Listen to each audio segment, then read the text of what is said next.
You're a New York Times bestseller. You've been shown in many different meetings with some people that would be considered globalists. You've spoken at World Economic Forum multiple times. Sure. You know, some people would consider them deep state. I've gone for 15 years.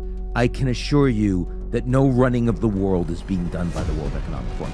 I see the need for a great reset. You don't think that's a little weird? No. Really? You don't think that's a little weird?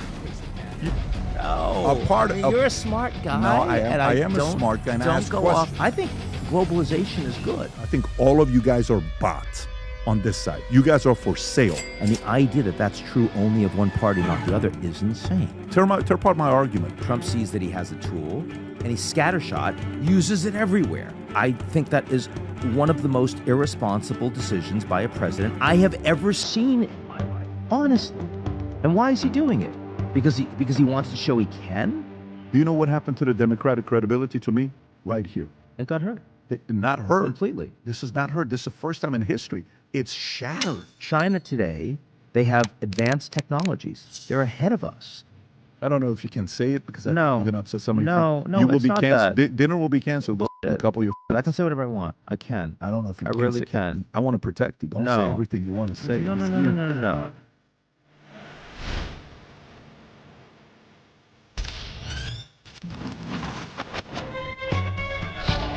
Very interesting guest today. 2.5-hour conversation. Ian Bremmer, geopolitical expert.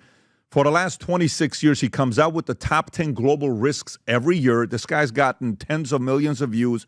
One of his TED Talks got 10 plus million views. You know, spoken at World Economic Forum many, many times. He's been in that circle many, many times. I asked him about Klaus Schwab. I asked him about World Economic Forum. His answer is very different. I asked him, what do you think about the guy that talks about a great reset? What do you think about the fact that COVID happens in March of 2020? 4 months later, Klaus Schwab writes a book called The COVID Reset or The Great Reset, COVID-19 Great Reset. And he had his own opinions on it. We talked about Trump. The relationship with Musk was very, very, the way he explained the dynamics of how he views Trump and Musk leverage each other's relationship, I've probably not heard broken down by anybody the way he did. This guy's a certified genius. At 15 years old, he went to Tulane College. By 16 years old, the college sends him to Russia, and he's at USSR. And he's staying right next to, you know, all the main events in Moscow with everything that's happening. And very rarely I do a 2.5-hour podcast because I got a meeting. I'm late to 30 minutes. But I really, really enjoyed this conversation. And I hope you do as well with the one and only Ian Bremmer. 30 seconds. Did you ever think you would make it? I feel I'm supposed to taste sweet victory. I know this life meant for me. Adam, what's your point? The future looks bright. Bet David. My handshake is better than anything I ever saw. It's right here. You are a one-on-one? My son's right about I don't think I've Look what ever I said this become. before. I'm the one.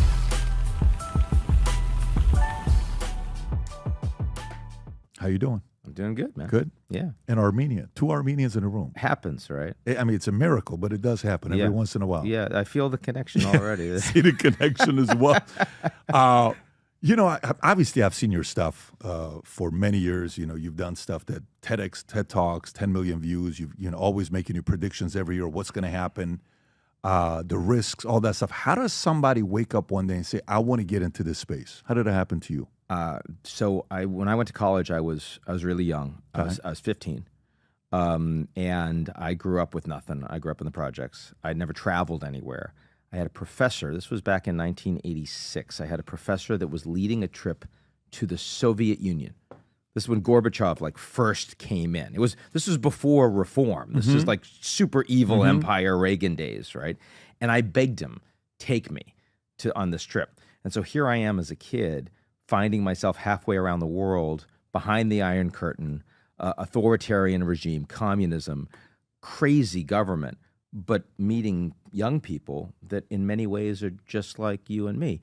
Fascinating. And then 3 years later, the wall comes down. So I was very much, you know, very impressionable, in the right place at the right time. The world was changing. Felt like democracy was winning. It felt like our ideas were actually, you know, sort of becoming, you know, helping people all over the world. And how could you not want to do something with that, be a part of that. So that's what inspired me to want to understand different people everywhere and try to do something with that. 15 years old, you go to Tulane. 15 years old. It was not my fault. It's not like I said I want to go to Tulane at 15. 15 years old. Yeah, it was you're, weird. you're in a party town. What do you do? Well, where are you staying at? You lie about your age. right off the bat. Well, girls are not going to date a 15-year-old, and it wasn't like I was going to troll high schools, right? No, so I mean, I just like pretended I was just 18. I pretended I was normal, and then I joined a frat, and that didn't go so well. But what happened? They promised they weren't going to haze, and they did. lied. Yeah. And I couldn't really handle it. Yeah. So I quit. But, you know, when you're 15 in college, and especially at a party school, the hard thing is not your grades in the classes. The hard thing is trying to find a way to actually be a normal kid. And so here I am by myself for the first time away from family and trying to learn how to socialize with people, how to just be normal. And that took a lot of effort. How's mom handling it? Like, was mom like, you know, we're taking one of our kids to a soccer camp, right, for IMG, and he's going to be there for a week. So does he stay at the school? Does he stay with us? Does he stay at the campus? So how does mom handle you being gone at 15? How does she do that? Because mom's Armenian. Yeah, mom's Armenian. My dad was German. Died when I was 4. Your dad died. You died. Your dad died when you were 4. Yeah. Yeah, they met. My dad was an enlisted man in the Army, and my mom was in high school. Met on Revere Beach, and she fell in love. Quit high school, eloped with him because he was being sent out to Ecuador to be based, and she was an officer's wife, and so that was the background. So when he died, she went back to Boston, Chelsea, where her family was, and I mean her life came crashing down, and I was her life, and then my brother later. Is that mom and dad there? That's mom and dad. Yeah, that's right. Yeah, there you go. Wow. Yeah. 4 years old. Yeah. What 4 years what old. happened to him? Cancer. And That's young. Yeah, he was in his 40s. He was young 40s at the time.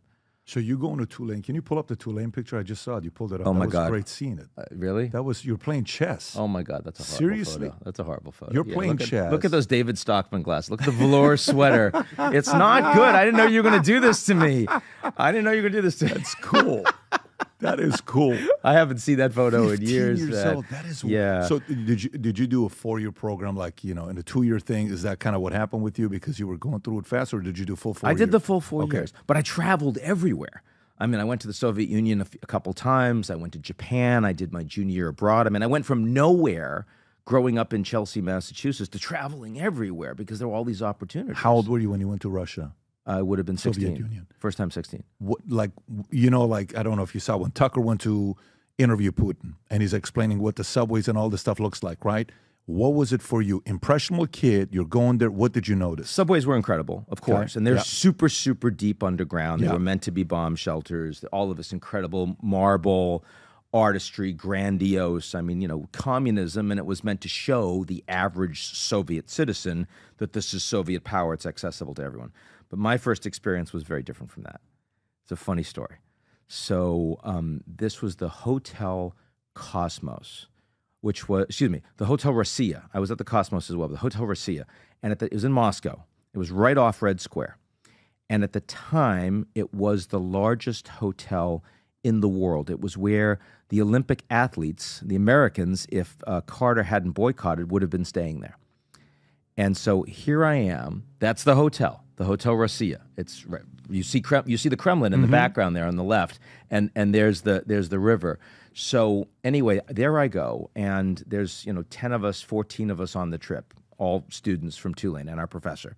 We're 2 to each room, these little single beds, and you're trundling with your suitcase up the stairs, down these long hallways, and it was dark. And I was jet lagged. I'd never been jet lagged in my life before. I'm zonked out of my skull. I have no idea where I am.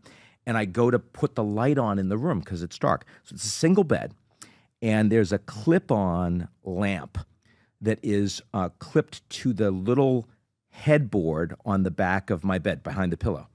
And so I go to try to turn the knob on the lamp. There's no knob. It turns out that it's on the wire behind the headboard. So I break rule number 1 in the former Soviet Union, which is never put your hand someplace you can't see. I reach behind the headboard, and as I go to turn on the light, it turned out that the plastic casing had been broken, eaten through. My finger went into the copper wires. I electrocute myself and pass out. Get out of here. Swear to God. 16 years old. 16 years old, my first 10 minutes in like this hotel in Moscow, and I had passed out on the bed. It was, and it just, you realize suddenly that, okay, this is not like in the United States, you eat an apple pie and it says caution and it's really hot.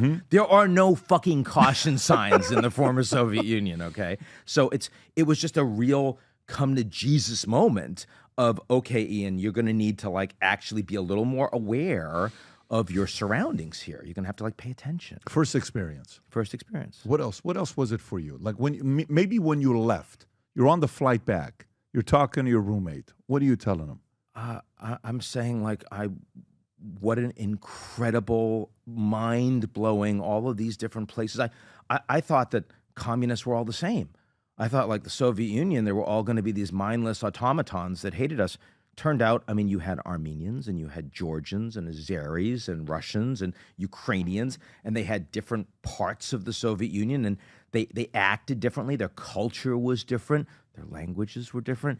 I mean, and some of it I had some personal and cultural connection with. And it was nothing like what I heard in the newspapers, you know, what I read in the Boston Herald, you know, when I was growing up as a kid. It was nothing like that. It was so much more rich. When's the last time you went back to Russia? Oh, it would have been before the pandemic, but not much before. So 2019, 2018. Yeah, that sounds what was it about like? right. What was the biggest difference from 18 to when you went in 86? Oh, I mean, first of all, just how much more money has come into these places, right? I mean, a lot of these countries are, you know, now fully integrated into a global economy. And so you've got, you know, that's another funny thing. Not my first trip to the Soviet Union, my second, also as a student, right, undergraduate student, a couple years later. And I knew from my first trip there that they were super interested in all of these American consumer goods and technology that they had no access to. I mean, so these were the days where you'd bring a pair of Levi's blue jeans and they'd want to trade because they couldn't get them themselves. So they'd want like a ballpoint pen, they couldn't get them. They wanted like, you know, anything that was like decent, basic American branded stuff. So I went to remember the Sharper Image? Of course. Yeah. So, I mean, as a kid, I remember it was right off of Faneuil Hall in Boston, and that was a super fancy shop. You couldn't buy anything from there, but it was cool. You'd like all this fancy stuff. Yeah. So I went there. I told them I was going to the Soviet Union. I said, would you give me like 100 of your catalogs so that when I go and meet these kids, I can show them the stuff that Americans have that we could just buy, which I thought would blow their mind, right? I mean, like, you know, sort of capitalism, like for behind the Iron Curtain. And so I get there. I remember one of the things that completely blew their mind. This would have been in 88, 89. This is the second time you went. Second time I went as a student. And there was a cordless phone, right? So a home cordless phone. Sharper Image. Sharper US, Image. Right. Sharper Image US. It was, it floated and it was waterproof. And it was so you could use it in your swimming pool. Now, imagine the orders of complete befuddlement that the average former Soviet would have with that concept. I mean, one, phones have wires. So how is it possible that you can be talking into this device that isn't physically connected? Secondly, what do you mean it floats? What are you talking about? A swimming pool, like what, you bring it with you to the common swimming pool? No, your own swimming pool that a lot of them, my aunt had, who was like perfectly middle class, had a swimming pool in her backyard. You could have used it there on your floaty, right? And that's all of that was completely inconceivable for an 18-year-old kid in the Soviet Union. So that was kind of interesting. Yeah, I mean, I remember in Iran, I had never had, we were told, like, rich people eat this fruit called ananas, okay? Pineapple. Right? Yeah. And banana. Yeah. So I'm like, oh, man, one day, that'd be so freaking amazing. So we would be, every once in a while, we would get Nutella. And if you got Nutella, German Nutella would come in, let me tell you, we're fighting over Nutella. I mean, it was like, you know, everybody's fighting to get it done. But we go to Germany. And for the first time, I have, what do you call it, banana. Yeah. Oh my God. You never had a I banana had before. never had How a banana. old were you? 11 years old. 11 years old. First time I had banana, Ian, I'm like, I cannot believe they kept this away from me for 11 years. Yeah. And then I ate pineapple, like full on, they're cutting it, not the one out of a can. Yeah. And I'm eating this pineapple saying how sweet it is, right? So the innocence of a kid, in Russia, you're seeing that phone float, in water, you don't have to worry about wireless. It's got to be a big deal to somebody like that that's seen it. Yeah. But let me ask you, as an impressionable kid, 86, 88, 89, you're going there versus now for yourself, majoring in political science, or poli-sci. Yeah. And you're a brilliant kid. At 15 years old, you're going to Tulane. It's not like you're very smart, you're very educated.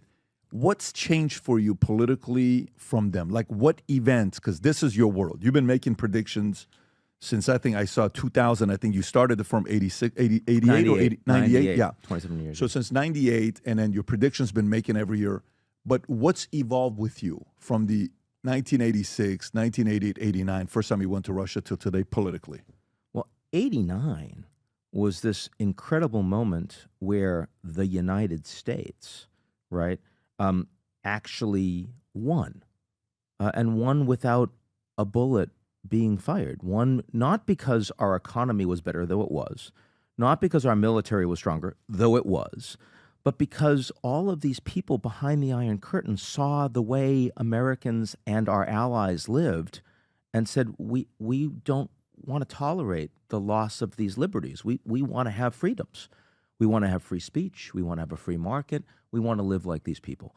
And so our political system, our civil society was, was leading by example.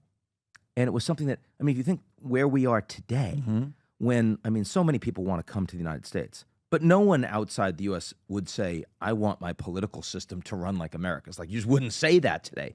But 35 years ago, you would. You would. And I think that was, for me, that was really inspirational. That was something I was a part of. Like, I would say the Pledge of Allegiance when I was a kid every morning, and I would, put my hand on my heart, and I knew it, and I would sing the Star Spangled Banner. And those things all felt just like you were going through the motions when you're a kid in public school. But when you then go to the Soviet Union, and when you see the wall come down, you see 15 republics become independent countries.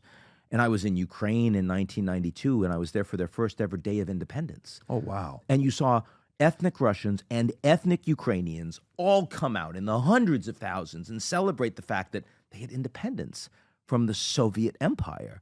Suddenly, all those things that you did as a kid really mean something to you. They really inspire you. Like, oh, I'm proud to come from a system where I can do all of these things, where I can say all of these Proud things. to be an American. Absolutely. Or at least I know I'm free, right? Absolutely. So and has that level of being proud to be an American, is it the same as it was in 89 as it is today in 2025 for you?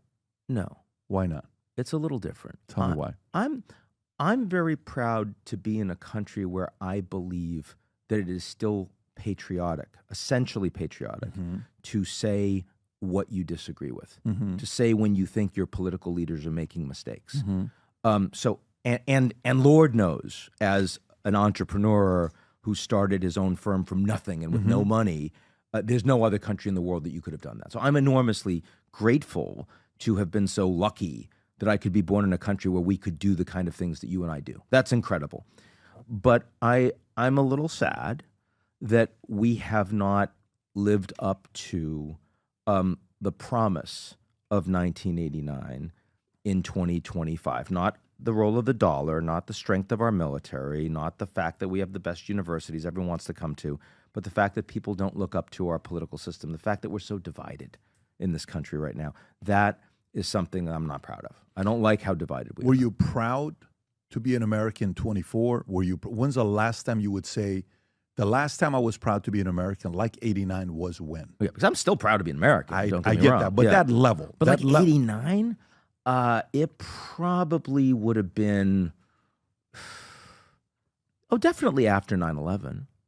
Okay. Definitely after 9/11. I was in New York. I saw the second tower go down. You saw the whole city and the whole country come together. And we did some things that we shouldn't have done, and we over-egged all of that. But in terms of how the Americans felt about the values that we stand for and not tolerating being attacked by nihilists that just wanted to tear everything down, that made me really proud. Absolutely. So, you said divided, where we are today as a nation being divided. This is the world you've been in since, like you said, 98, right? You've been doing this 27 years. How do we get there? Because, like you said, in 9/11, when 9/11 happened, I was working on Morgan Stanley Dean Witter. Yeah. I had just started a day before, Glendale, Morgan Stanley Dean Witter. 9/11 happens. You're seeing in New York, no one cared if you're Republican, Democrat, Independent, white, black, Hispanic, Puerto Rican. Look, man, where's your kid? Let's go look for him. Where's your daughter? Let's go look for her. Where's your husband? Where's your wife? Where's your this? It was a whole different thing, right? What's gotten it to be where it's at today? And do you see us going back to being united again? Not soon. Right. I mean, honestly, not soon. But I'm an optimist. I think it's incredible that we're here. So, of course, it's possible. I think there are three big things that have happened. One is class division and mobility have become a lot harder in the U.S. So, I mean, back in the 80s and 90s, the United States had some of the greatest class mobility of any advanced industrial democracy. Today, it has some of the least. So you can predict a person's wealth in the United States on the basis of their parents' wealth much more than you can in other countries like in the UK or Germany or Japan or South Korea. That's not the American dream, right? So the fact that a lot more young Americans today are not confident that they will have the opportunities that their parents or their grandparents or you or and I have had. That's one reason. I think second is identity politics. I think there was an enormous amount of immigration that came to the United States without a feeling that American leaders were caring about the people that were already here. That's particularly true on the illegal immigration side, but I think it's true generally. The Europeans have already gone through that, and there's now consensus in Europe around that issue. The Americans are still very divided on that issue. And then the third is algorithmic. The third is the breakdown in media and our information space, talk radio, cable news, social media, and increasingly AI, so that people around the world get their information in very, very segmented and fragmented ways that tear us apart. I think that those are the three biggest reasons why the United States today feels so much more divided than it did when you and I were growing up. So you're putting three is social media. Use a different word. You said what was the word you used for the last one? I said algorithmic. Algorithmic. But, right. I mean, even before that, I mean, you remember when you and I were kids, the conceit of advertising is that 50% of advertising dollars are completely wasted. We just don't know what 50%. So you just throw money at the wall, and you had three big networks, and everyone listened to the same networks. They got the same news. So even before social media, when you think about how people started segmenting when it was Lou Dobbs on CNN, one of the first that really started segmenting, right? Or when it was Rush Limbaugh on talk radio. And definitely social media has done that, has amplified that in an exponential way. But this has been coming for a while now. So you said something very interesting when you said for Russia in '89, USSR, when Soviets saw, hey, the people want the same freedom that they have, right? Like when I lived in Iran, the way we got movies was bootleg. You didn't get movies because we didn't have access to movies. They're not going to show you the movies. You're going to see the movies or whatever, they were showing us there. But we'd see the movies and you're like, wow, that's what America looks like? I want the American dream. I want to have something like that. What was the mechanism or method that Russia saw what was happening to America where Russians revolted against their people? Because you'll hear the story about Reagan goes to, meet with Gorbachev and he's like, hey, what can we do? So look at your people. They're all driving the same cars, all this. They're like, look at our stuff. Look what we got going on. You got to bring this here. Where it was almost as if Gorbachev was open to the idea. He was. Okay. He was. So was it more the people pushing the change, or was it more Gorbachev saying, hey, man, I just feel like if I want to be a better leader for my people, I think we have to open it up like they did? I would say, much as I want to say it was the people pushing for change, and certainly, you had for years and years and years the Americans standing tall with those captive nation parades and all of the people behind the Iron Curtain that wanted independence and wanted freedom. And we had dissidents that would get to the United States illegally, right? And they would, become these incredibly inspirational stories about, how much better it was in the U.S. and how repressive it was in the Soviet Union. And definitely, like, there were a lot of big demonstrations that happened first in the Eastern Bloc countries, and then in the Baltics, which, you know, had independence more recently, and then in Ukraine, and then even in places like Azerbaijan, Central Asia, right? You'd see it. But, you know, after that happened, Gorbachev started leaning into it. When Gorbachev first became General Secretary of the Communist Party, the first things he did were not reform. The first thing he did was like the anti-alcohol campaign. He was kind of like Xi Jinping in the early days, right? He was like, no, we need more control. And then when he realized that this wasn't working, that the economy was falling apart, that they were falling desperately behind the Americans and there was no way to really fix it, he decided to go full on experimental reforms. And he did 3 different things, right? First, he opens the economy so that people can actually start their own businesses. They can experiment with cooperatives. And that was perestroika. That was restructuring. And then he created openness in the information space, glasnost, right? And then he did a third thing, which was self-accounting. He devolved power to these local republics and let the Armenians have control for local Armenia and let the Azeris have control for local Armenia. It's called Hozrashot. And he did those 3 things simultaneously, which is incredible for the people of the former Soviet Union, but I mean was just giving away the keys to the kingdom. The Soviets no longer had the ability to repress, to impose control in a way that, say, in Iran today, the Iranians are, even though the Iranian people are desperate, right, to have freedoms. The Iranian people are desperate to be independent from the Islamic Republic, but the military in Iran has absolutely zero willingness to give away that kind of power. Gorbachev did that. Well, so this is where I'm going. The reason why I'm asking this question. So, do you think because 89, no social media, you got TV, a couple channels you got in in Iran we have 2 channels, and it's both ran by the government, so they control propaganda, what to tell you. You know, Macbeth America, how terrible America is, and the evil empire, and all this other stuff. But you had Voice of America that they were able to get. We couldn't get it. We only had the 2 channels, right, that we could get in Iran. But today, you got social media, right? So when you're seeing social media where kids have access to it in different parts of the world, and some countries are not happy about the fact that they have, social media platforms are available there. Do you think that's maybe the reason why some countries are just sitting there saying, you've seen what happened with Trump in 2016 and him coming out with, the campaign that he had and was successful, him beating a Hillary Clinton type of a caliber person, which was, this is not going to happen. This is David versus Goliath.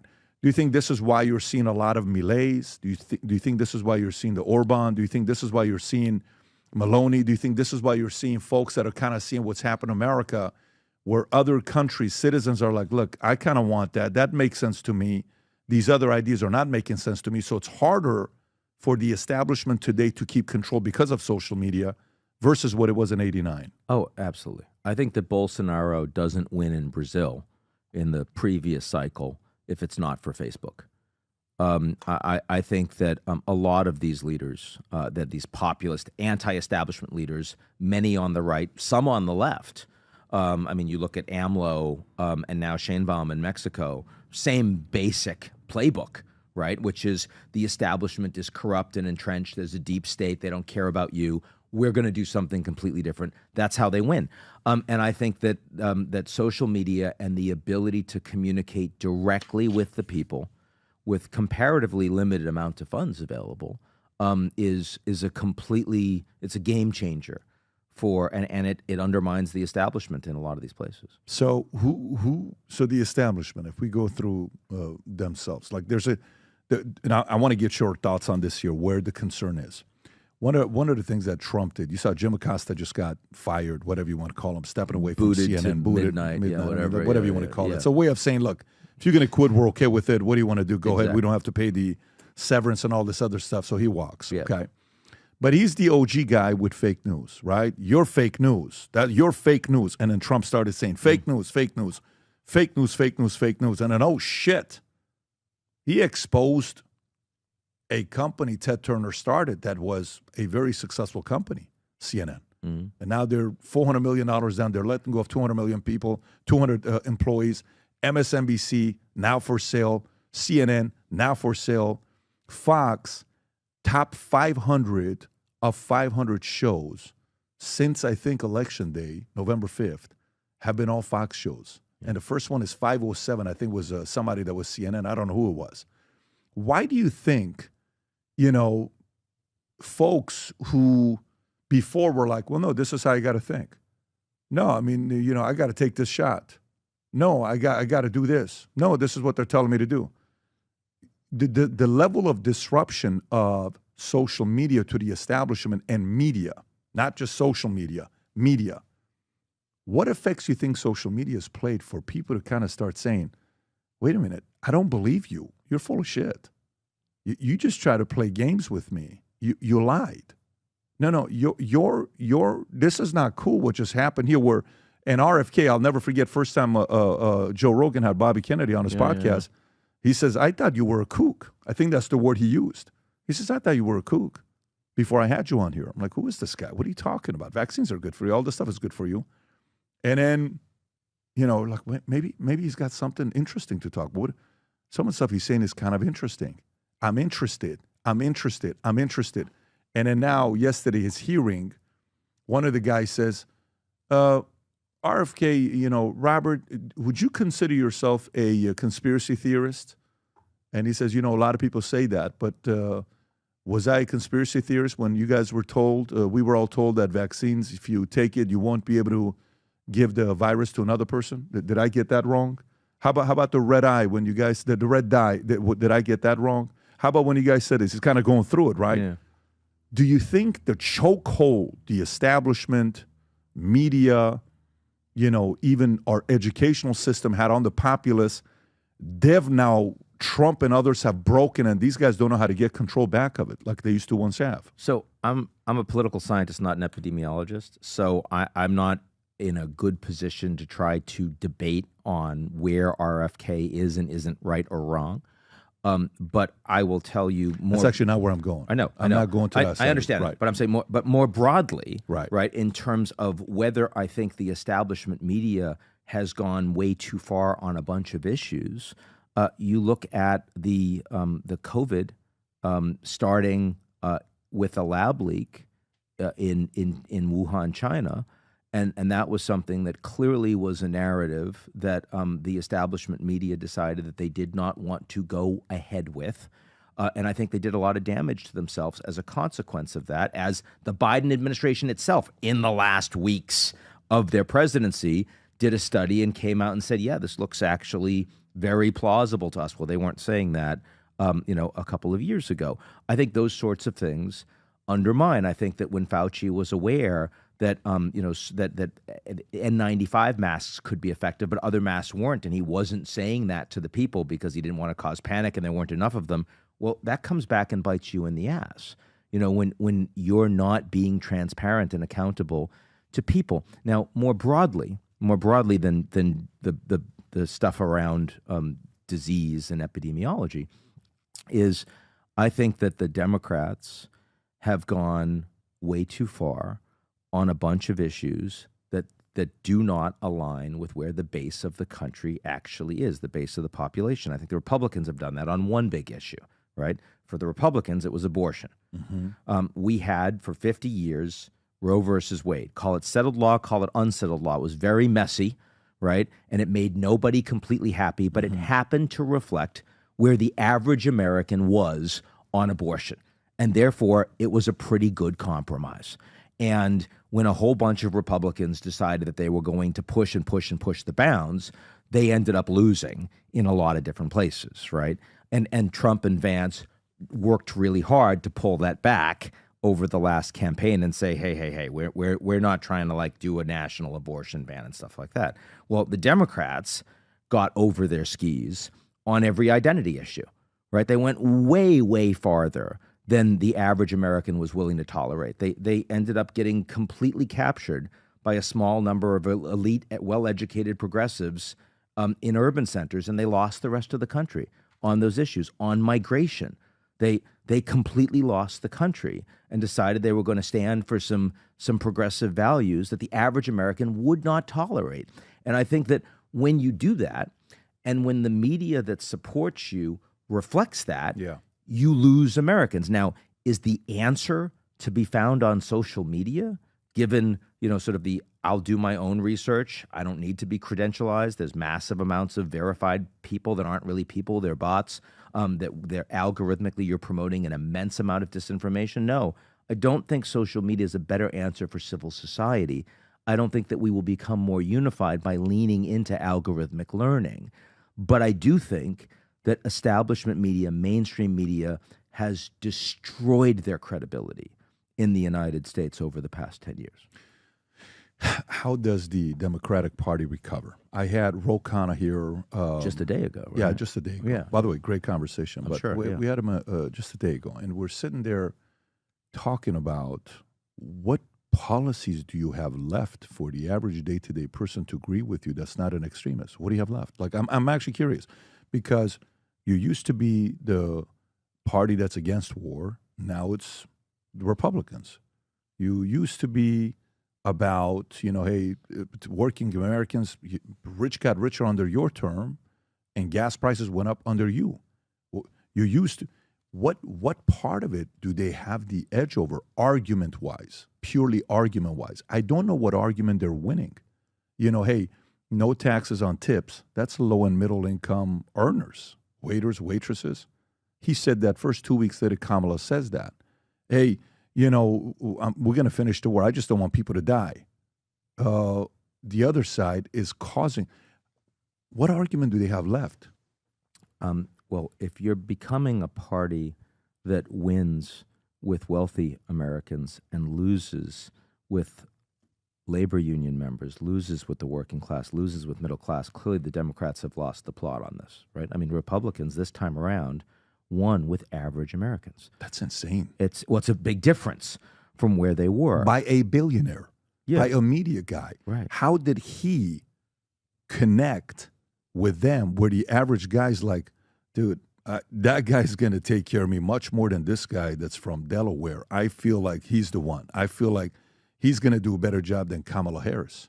So I'm going to have two answers for you. Please. And they're different, very different answers. Okay. One is that the Democrats really believed that democracy needed to be on the agenda, right? That this was, if it was just an issues election, they weren't going to win. They had to go after Trump because he's like, going to destroy democracy. Right. There were very few Americans that actually voted who believed that democracy was the most important issue.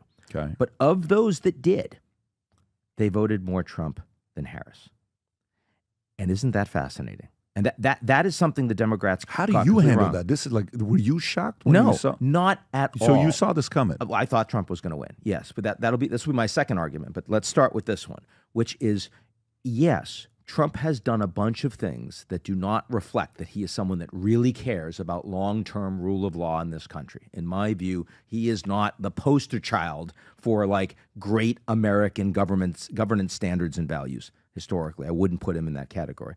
But so many people in this country believe that the reason democracy is broken is not because of Trump. He's a symptom. The reason democracy is broken is because for decades, you have special interests in this country that have captured the political system and the uniparty and the deep state, and call it whatever you want. But the average person sees that the leaders don't care about them. The elites don't care about them. The political leaders, the business leaders, the media leaders, the university leaders, the whole damn lot. And so why would they vote for Trump? Because they believe that just keeping on, voting for the establishment time and time and time again is going to do more wars and send poor kids to Afghanistan and Iraq and God knows where else, and promote free trade that takes, they believe, jobs away from average Americans, support, collective security and sending lots of money to other countries. And they're like, well, that may be good in principle, but if you're not going to help me, why should I support that? If it's just going to help the top 1%, why should I support that? Like, I think globalization is good, but globalization is only good if your leaders also take care of you.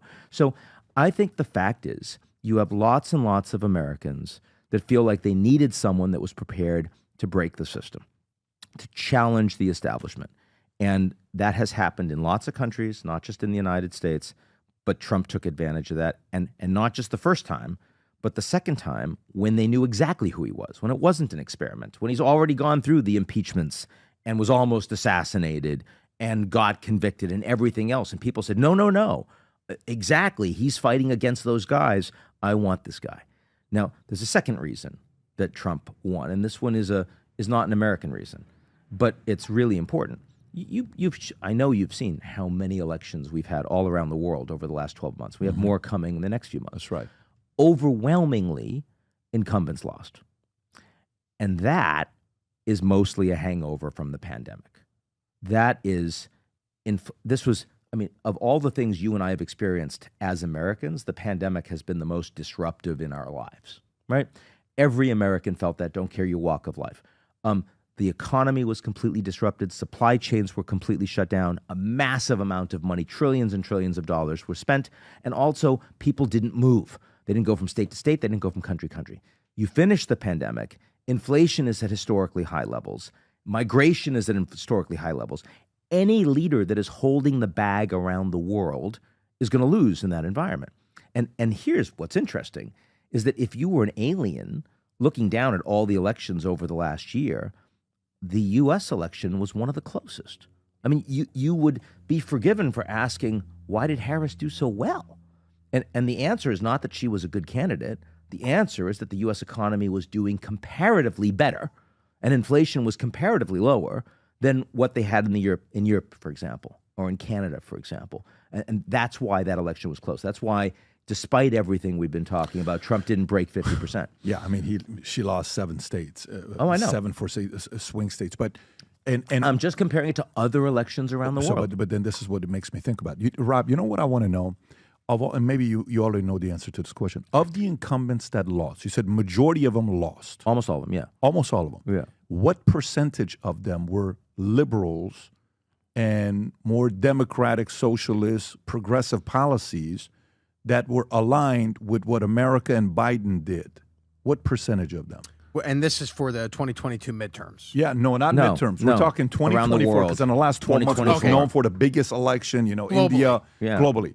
I want to know what percentage of the incumbents who were lost had identical policies to Biden, the way they handled COVID, not the way maybe a DeSantis handled COVID. So, look, interesting point, right, is the UK was one of these elections, and the Conservatives got completely hammered, and Labor came in. Why? Anti-incumbent. It's like whoever happens to be in power through that. It's not about the policies. Japan, you think so? Absolutely. Because it was such an incredible shock, and people just said, I want these leaders out. I don't care who they are. I want them out. I mean, in India, Modi, who's one of the most popular leaders of any democracy in the world, and massively underperforms his expectations and has to have a coalition government. In Japan, LDP leader, right? Again, center-right. It's kind of a uniparty, now has to govern in coalition. Now, there are plenty of examples on the other side, too, but I think that the through point here is that if you are in a position of power in that environment, it's a real democracy and the election isn't rigged, you just got hammered.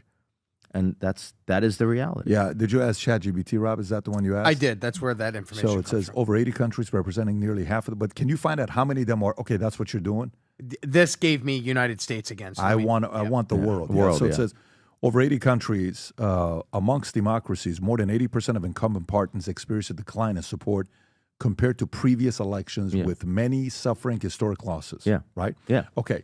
But I would want to know, based on what? I understand with UK, they had a lot of weird things that they were dealing with. And I wonder how much, okay, so maybe let me go to a different question with this. Yeah. Do you think if it was Biden and he doesn't step away, do you think he beats Oh, Trump? God, no. Okay.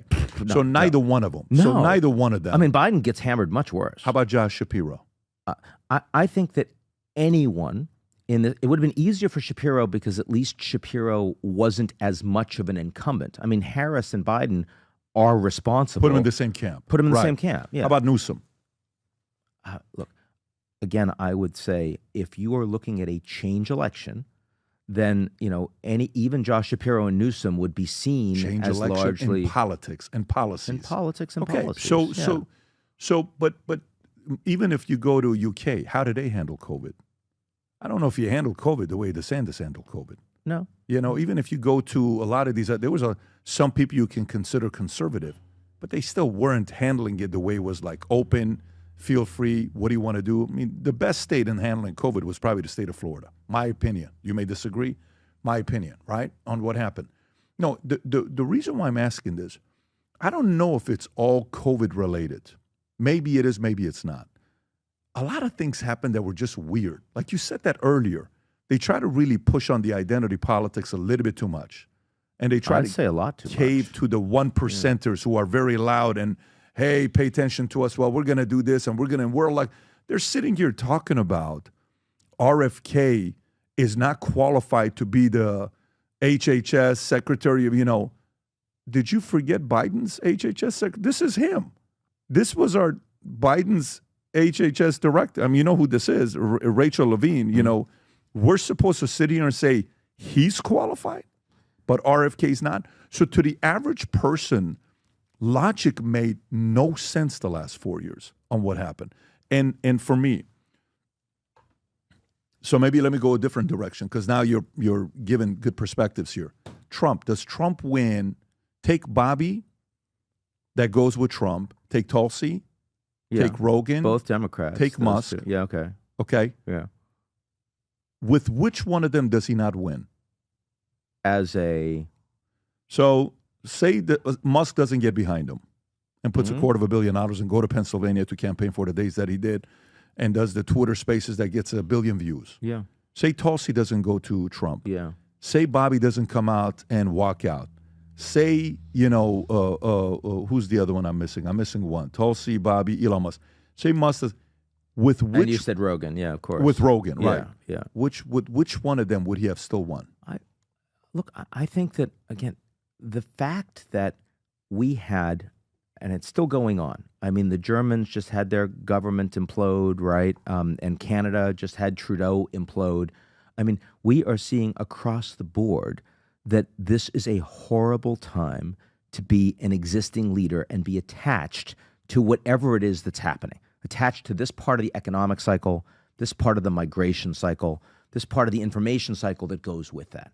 So, I mean, my view was that Trump was not a prohibitive favorite, but a fairly strong favorite, irrespective of each of those individual components. Like, it was going to be a fairly Herculean task for the Democrats to hold power for another 4 years after that, given where inflation was, given where migration was, and how they weren't able to handle either of those things. Gaza was also an issue, right? Because there were a lot of people that didn't turn for Trump, but didn't vote at all. They lost a fair number of young progressives because they were seen as too close. Free Palestine community. Absolutely. That hurt them, right? Of course. So, yeah, I mean, I think that it matters that Elon threw $250 million and actually targeted it well in 7 swing states? Yeah, I think that matters. Do I think RFK helped with people that might otherwise not have shown up? Yeah, I think that mattered. All those things matter. But you're saying without them, he would have still won. I think I still would have expected very close race, but I thought Trump was going to win this race. So Bobby doesn't come out. Tulsi, Elon, Rogan, none of these guys come out. You're saying he still wins without him. I do. I absolutely do. Well, that's so then okay. Case study wise, the part I'm going with is the following. Here's what I'm trying to see if it happened or not. Okay. I'm trying to really put myself in a place to believe what you're saying is the reason why that happened. Is to say nobody was going to win. It could have been anybody as president. And even if, let's just say, let's completely change it up. Let's say somehow, some way, 2020, Trump steps out. And let's say DeSantis became president in 2020. I'm just making things up here. You're saying even DeSantis wouldn't have won on his first term.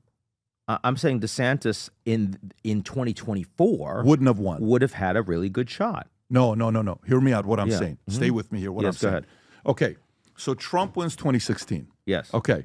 2020 election year, COVID starts, whatever, March 10th, they shut down, all this stuff's going on. Great. So say in 2020, Trump's like, I'm so sick of this. I'm going to go back to my regular life. Yeah. And guess what? I think DeSantis done a good job. He gets behind DeSantis, and DeSantis runs for president. Oh, in 2020, you didn't have the same issue. But hang on one second. Yeah. So then say DeSantis wins. Mm-hmm. He's the president 2021. Yeah. It's his first term. Mm-hmm. He's now going to compete for his second term as an incumbent. Right. But he's going to go against who? Kamala, Newsom, Whoever. Josh, and all those guys. Someone, yeah. You're saying DeSantis would have still lost. He would have lost. He probably would have lost. I think the anti-incumbent sentiment is about that. overwhelming. I don't know about that. I know. I get you. I all I'm saying is that, look. Well, let's debate it because I want to tear apart my argument because I want to really go with it and tell me, Pat, I still think DeSantis would have lost. Look, and we don't know what DeSantis would have governed. What I'm saying to you is, well, no, let's just say DeSantis governed the way he governed the state of Florida. Mm-hmm. If DeSantis governs the way he governed the state of Florida, do you think DeSantis would have won 2024 election? I think he would have probably had a better shot, right? In the same way that Biden staying in is like a complete disaster because he clearly is not capable of running the country for 4 years, right? It's just not possible. So again, I hear you, but I think it's important. Americans need to look outside the U.S. more than they do.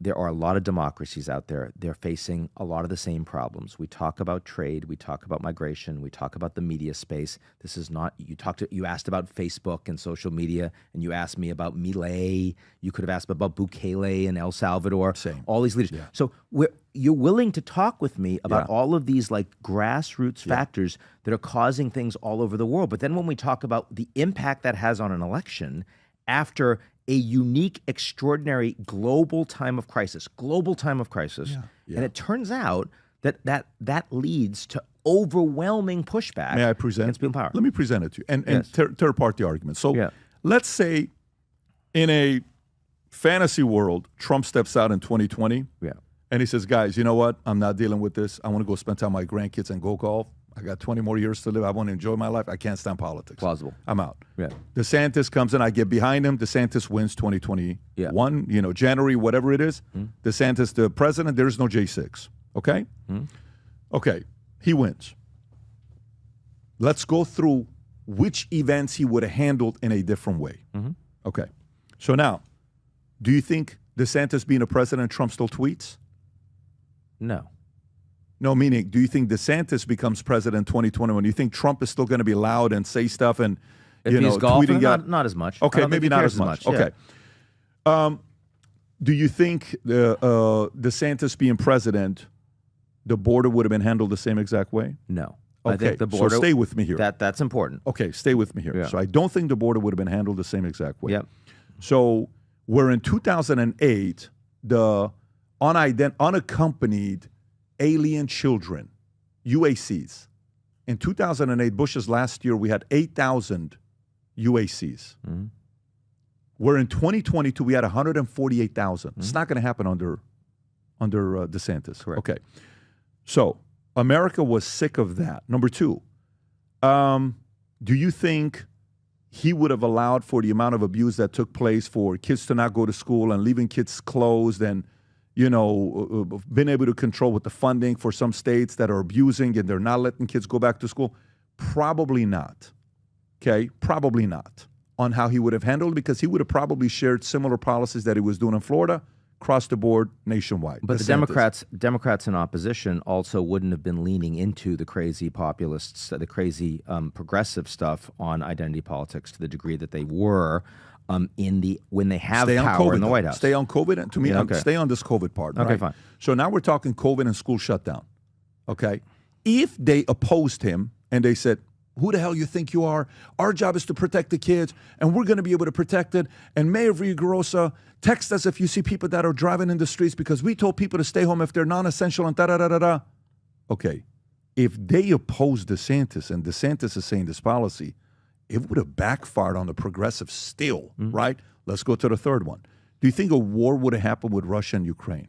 I don't think so. Yes. Do you think you think it would have still happened? Absolutely. Do you think Hamas and Israel still happens? Probably, yes. Okay, so you're putting those two as a yes. So meaning you're saying Putin wouldn't necessarily have the fear towards, DeSantis as a president. Trump. Okay, fair. Absolutely. Okay, fair. That's fine. Let's stay there. So then the next one, progressives talking about puberty blockers for kids and the LGBTQ and the transgender. We have to make sure we do this.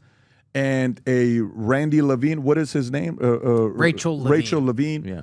He's not going to be in there. Again, right? less of an issue But- because the Democrats aren't in the White You're House. right. You're right. So that's exactly where I'm going with you. Because the argument I'm trying to make with you is the incumbent wouldn't have lost here if a DeSantis was president. I hear you. Because I think it's policy-based, not just because all incumbents lost. Whoever it would have been, they would have lost. I don't know if I buy that argument. Again, I think that inflation in the United States absolutely would have been at the same rough levels if we had DeSantis for the last 4 years. Tell me why. In what way? Because the reason for inflation in the U.S. and globally is because you had these incredible. First of all, because you needed to throw a lot of money in the teeth of the pandemic. That had to happen. Sure. And secondly, because you shut down global supply chain. And when it reopened, it was reopening at different times in different places. Remember, China had zero COVID for way too long. Europe was opening at some times and wasn't. U.S. different times as well. The ships aren't in the right places. You're paying massively more to get. All of that is happening. That's an enormously important issue. Fine. That's a pocketbook issue. People don't care if their wages are going up if they're paying more for eggs on a regular basis. No, I mean, listen, used car prices used to. I Incredible, couldn't believe right? a guy offered me to buy I bought my car for $100,000. Guy offers me $110,000 2.5 years later. I'm like, what are you talking about?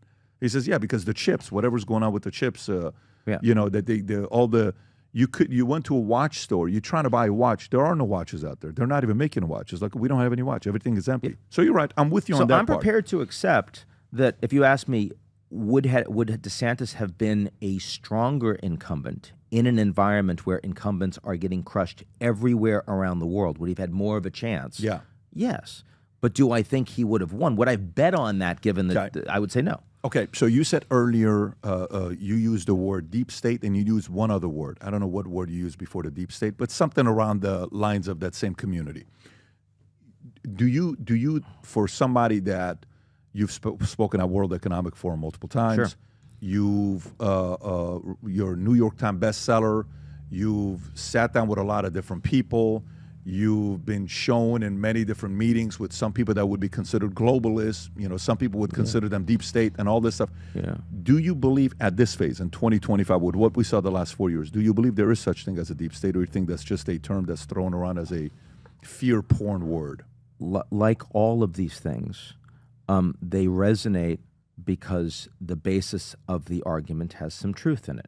So if you ask me, is there a deep state in the sense that there are people at the World Economic Forum or the Council of Foreign Relations or the Bilderberg Group, all of which I have attended, right, that are actually that have their hands on the levers of power and are strategically figuring out, here is how we're going to manipulate and stay in power? No.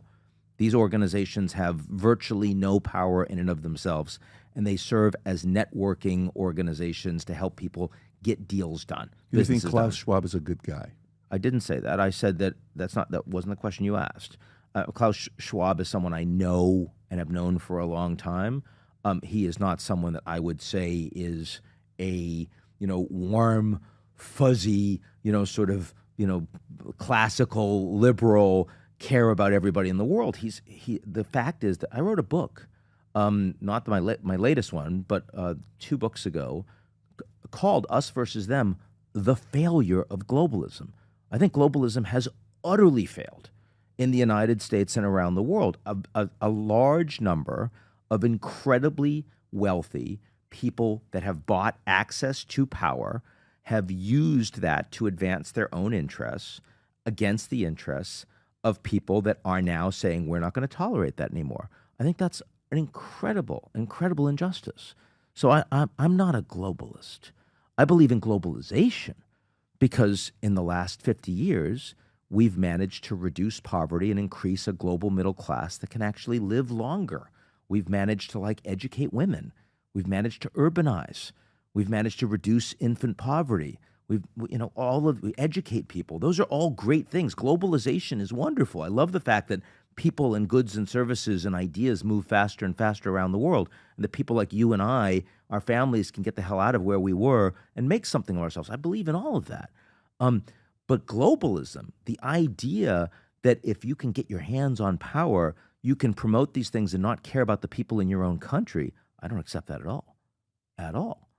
But my point is, because you asked me about the deep state, you didn't ask me about like, is Klaus Schwab a good guy?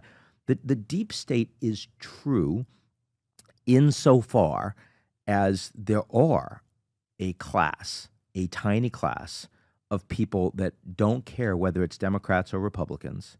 They will find a way to ensure that they are close to power and that they are using that to get outcomes that benefit them and not outcomes that are free and fair competition in a well-regulated free market. And who gets screwed? The average American gets screwed. Of course they do. Of course they do. So is that a deep state? I would argue that is a component of, that's a kleptocratic, oligarchical system. It's a little bit like Berezovsky in the early go-go Russian days. Was Berezovsky and Yeltsin, were they good for the average Russian citizen? After the Soviet Union collapsed? No, it was a disaster for them. They managed to take the wealth of the country and put it in their own pockets. So deep state. Let's stay on that, and then we'll go to Klaus Schwab. So let's talk about deep state. So you think, yes, probably there's a deep state on both sides. Fair. Okay. So the question that I would ask when I think about the deep state, people that don't want to give up the card, right? The control card, whatever you want to call it, right? Mitch McConnell. Mark Zuckerberg. I would put the politician guys first. Let's go McConnell's, Schumer's, Pelosi's, some of those guys that like to have the power and the control, right? So put them there. The story that came out with Barry Weiss and Speaker Johnson, I don't know if you saw that, where she's doing a podcast with Speaker Johnson, and he says, for 9 weeks, I'm the Speaker of the flipping House, and I'm trying to get a meeting with Joe Biden. Everybody tell me he's not. I remember that. Yep. Yeah. He's busy. He's Couldn't busy. get the meeting. Couldn't get the meeting. They're protecting him. What are you talking about? They're protecting him. Yeah. He's like, hey, President, you signed. I never signed that. What do you mean you didn't sign this? You signed this You signed this. Look, I never I signed was that. at the NATO 75th anniversary in Washington. I met with world leaders that told me in their meetings with Biden didn't recognize them. I mean, it was extraordinary that Biden still was running for president at that point. It was extraordinary.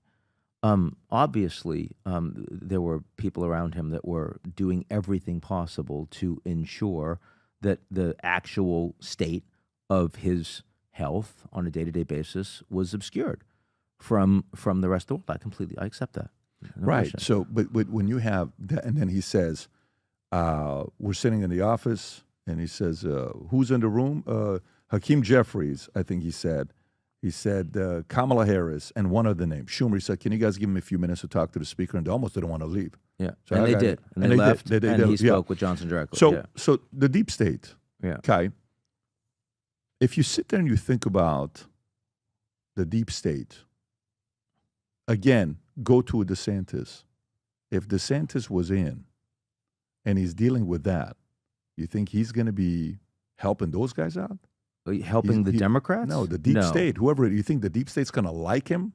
You think the deep state's going to? You think the deep state would like a DeSantis? Absolutely. Tell me why. Well, I mean, I think about More than they would like a Trump? more than they would like a Trump.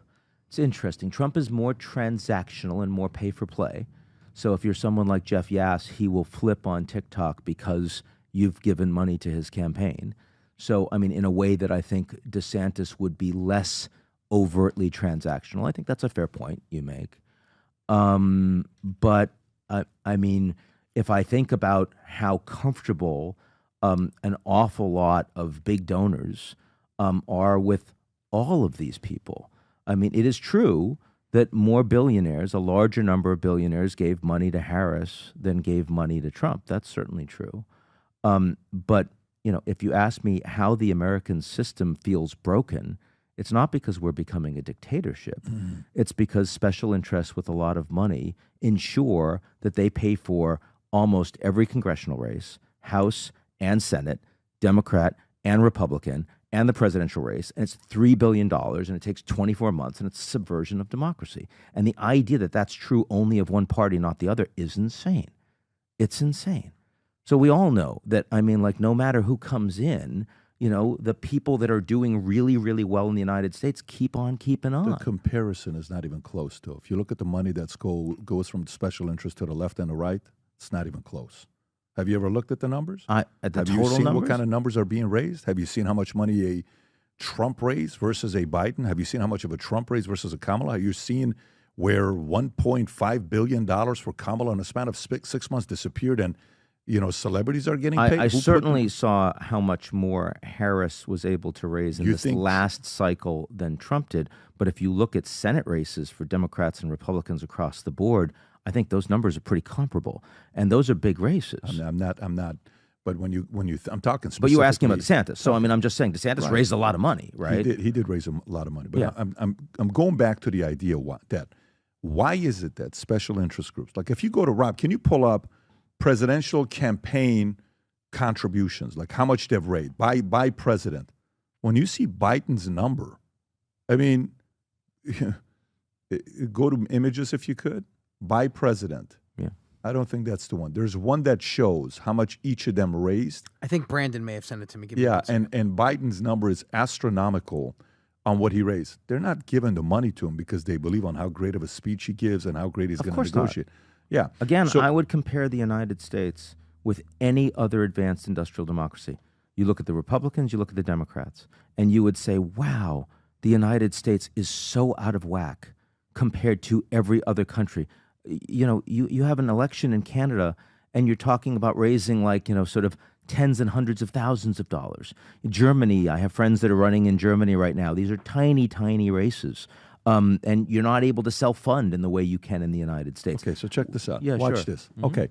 Can you zoom in a little bit? Yes. So check this out. 84. Yeah. Who runs in 84? Okay. 84 is Reagan. Yeah. 77 million versus 149. Yep. Go to 88. Mm-hmm. Okay. He's running on a second term. Of course, he's going to raise more money because he's on a second term. 92. Yep. Bush Sr. Okay. The VP becomes a president. 96. Clinton. I think that's Clinton goes against Bush. Still, look at red, 2000. Now go from 2000. Yeah. Okay. Mm-hmm. Blue, look at Obama. Blue, 2012 Obama. Blue, 2016 Hillary.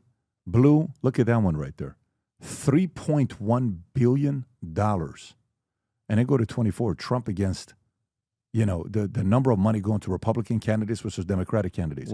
What's that 206 million? Because obviously the Republicans got a lot more money than 206 million. Go a little bit lower, Rob. This is Statista. Okay, go and look at the top so he can see exactly what the top is.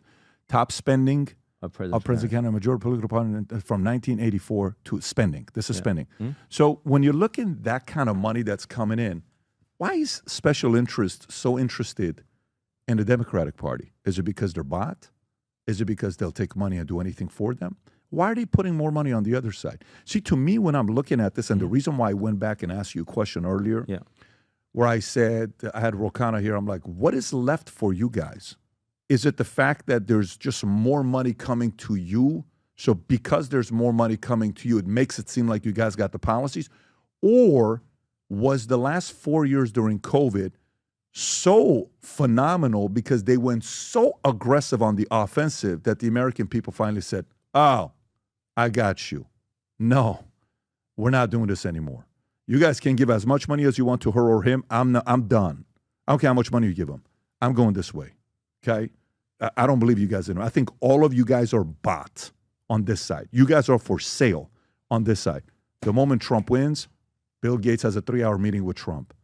Zuckerberg goes over there. They all go. But this is very different, though. And they're all going to donate. And they did. A lot of them gave $1 million, $2 million for inauguration. Absolutely, yeah. So where I'm going is, is this a monumental moment where the Democratic Party got a black eye the way the Republican Party got a black eye in 1960, 1964 with Barry Goldwater, where the Republicans went from having 64% the African-American voters voting for Democrat. The other side would be Republican. It went from 64 in 1960 to 92 in 1964, and they lost the black vote until 2024. Yeah. So do you think this was a catastrophic event for the Democratic Party in 2024, or no, it's just normal ebbs and flows, it goes back and forth? That's what I'm trying to see, especially for someone like you. Look, I think that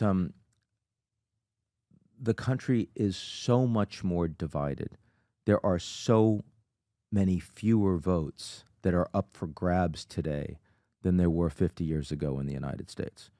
I mean, at the end of the day, you're talking about a very small number of people in a very small number of districts, and otherwise, people are reliably red and they're reliably blue. It's very hard to flip most of those people, most of those places. There are a lot more independents in the United States now than there were before, but those independents reliably lean with a party or another, even if they're not a part of that party. That's fair. Yeah. So I think that what we are talking about right now is a country that that has most of its population that has decided that they are on team A or team B, and the other team is an enemy, and that's a serious problem, right?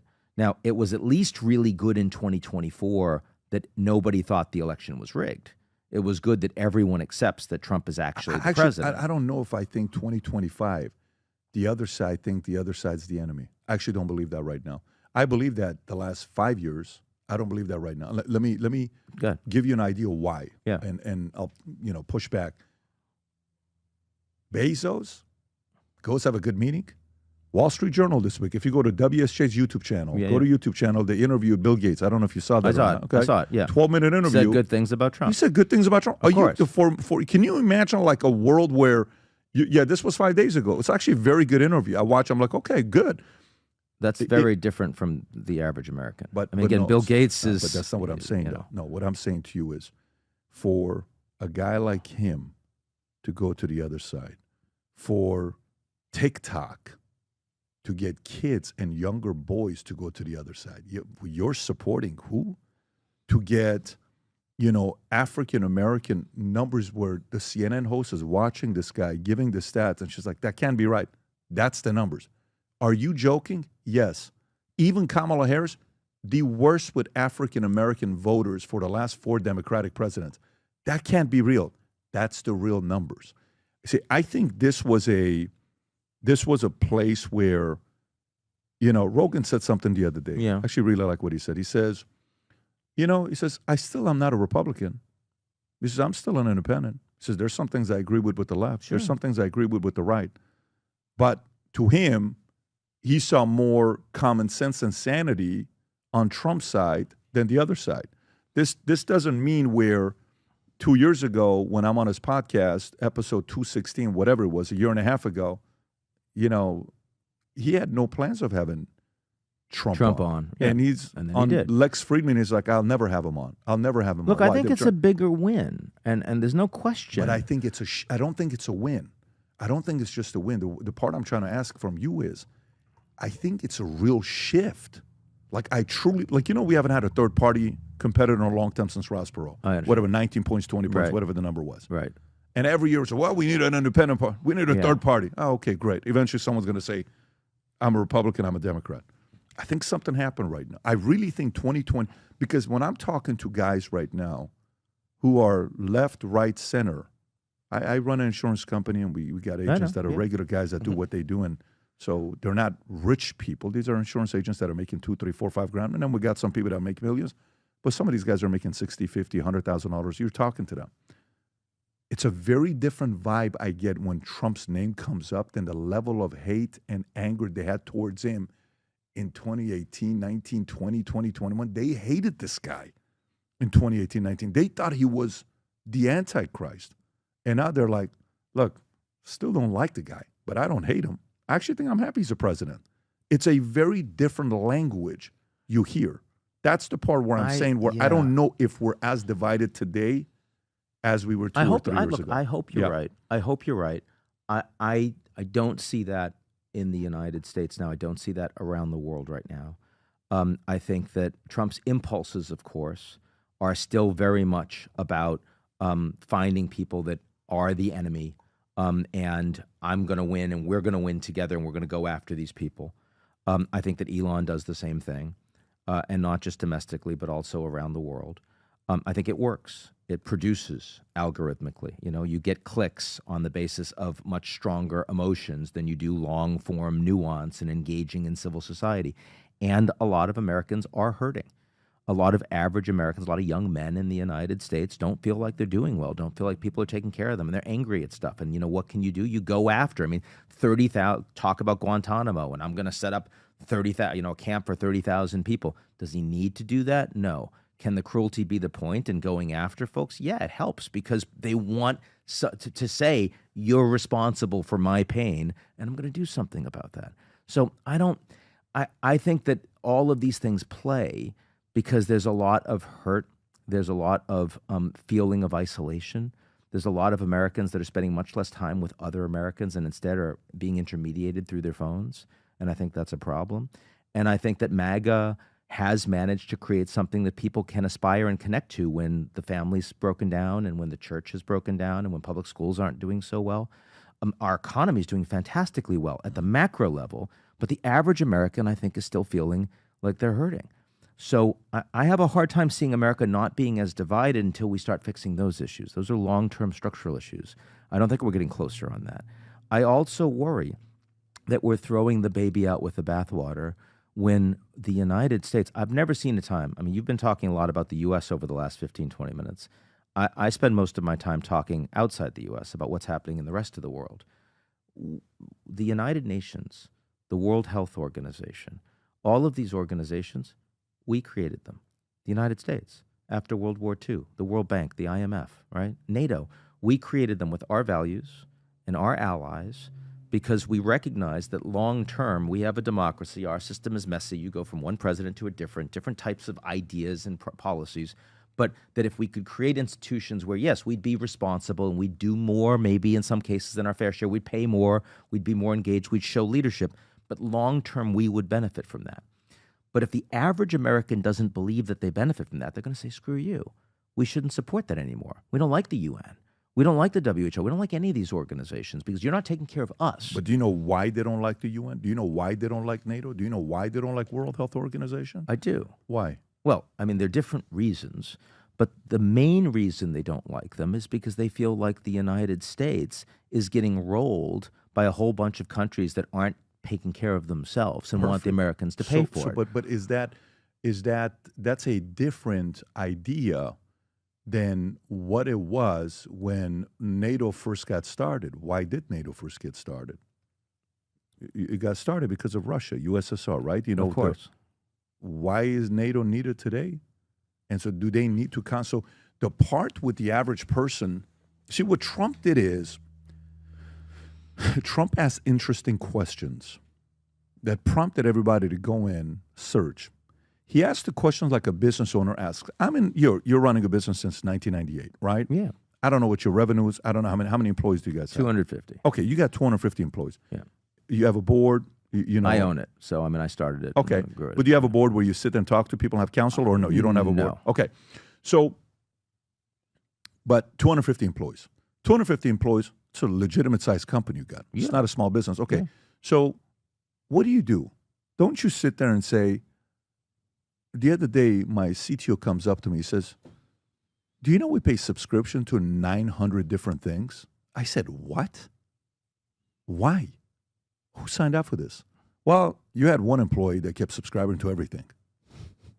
He's no longer here, so we're looking at the credit card. Let me tell you, we're learning so many different things because we're asking questions. Subscribe. Asking nobody. Subscribe. 900 subscription to different things. So then I'm asking questions. What are some questions I want to ask? On which credit card were the subscriptions prompted first? Data rolls it, and you'll see boom, boom, boom, boom, boom. Oh, shit. 293 came from this one employee? Which one of them were approved? Okay, maybe we approved those, but what is this? Great. How about this other person? How about that other person? Which one of these do we even know what we use for? Out of the 900, we probably don't even need 50% of them, right? So that person who should be these payments going through, he should approve these. That guy did it without getting the approval. Okay, we have to change the, prompt. And then you change the prompts, right? Okay. What did Trump do? Trump asked questions that a CEO like you asks. Any reason why we're giving $350 million to World Health Organization with 340 million people living here while China's giving 39 million, give or take, and they have 1.5 billion? Very good question. Any reason why we're giving more money to NATO to protect them while we're not worried about our borders? Why aren't all these other countries giving? And they're like, oh, shit, nobody's been asking. No, Guys, let's start giving more money. And useful for them to be giving more money and pushing on but that. Absolutely. But what I'm saying is, when you're saying we started these things as a form of imposing our values and principles, the challenge then happens is what? You're like, even right now when Trump said, I think we buy 50% of TikTok and 50% of TikTok goes to an owner in the U.S. and I'm going to give you a license. I'm not a fan of that. Why? I don't want the government to own 50% of TikTok. Why not? I trust it under Trump. I don't trust it under who's going to be president next. I don't trust it on 2 presidents from now. So even though we're creating these world economic this is an important thing, is that in 4 years' time, Trump is not president anymore. So, I mean, as much as he can impose all sorts of ideas and will, that a lot of people are going to say, I like this. The reality is the law of the jungle driven by Trump with all of these things saying you do it my way or you're in serious trouble. When that stops and you have a different leader, Republican or Democrat, don't care, but they're not going to have that ability. They're not. He's a unique figure in that regard. They're not going to have that ability. They're not. And so, but then you don't have the same institutional heft to ensure that people otherwise behave, that we're aligned with the Americans. You're going to lose something. Right. So that's important. It is important, but go back to what we discussed. So a lot of these organizations that may have started with the right cause have now turned into a political, abuse of their power. And hey, we need more money. Let me send you more money. Let me say, don't worry about it. I got you. We'll send you more money. We'll send you more money. No, we're not sending you more money. And now World Health Organization could potentially be shutting down. They're begging other people for money. So why are we going to do this? We're not going to be doing this. I love that. I love that part of coming in and asking, hey, any reason why? I like asking. I don't like breaking. Okay, right? So here's another question to ask. That is the difference. You're 250 employees. How many of them work from home? Everyone is 3 days a week in the office. And where are you based out of? New York, but that's 90 of them. And then the other guys are all offices all over the world, yeah. So, and most of them, what do they do? Are most of them doing research? Are they writing? What's their job? Yeah, probably a solid half are direct analysts in some fashion. Okay. And then you've got, people, you've got tech people and you've got HR people and da-da-da-da. Do you have a system to track people's behavior that the work is being put in? Sure, of course. Many. Okay, perfect. Yeah. So here's it's a company. It's not the government. I get, brother, what I'm, like the part that. Like, do I think the government is inefficient? Yes, I do. Do I think that we should break everything and ask questions later? No, I want us to ask questions first and then break. That's the difference. That's the difference. You're not going to have time because you got 2 years only till midterms. Oh, no, my God. Look, I mean, I think that you want to ask questions about Greenland?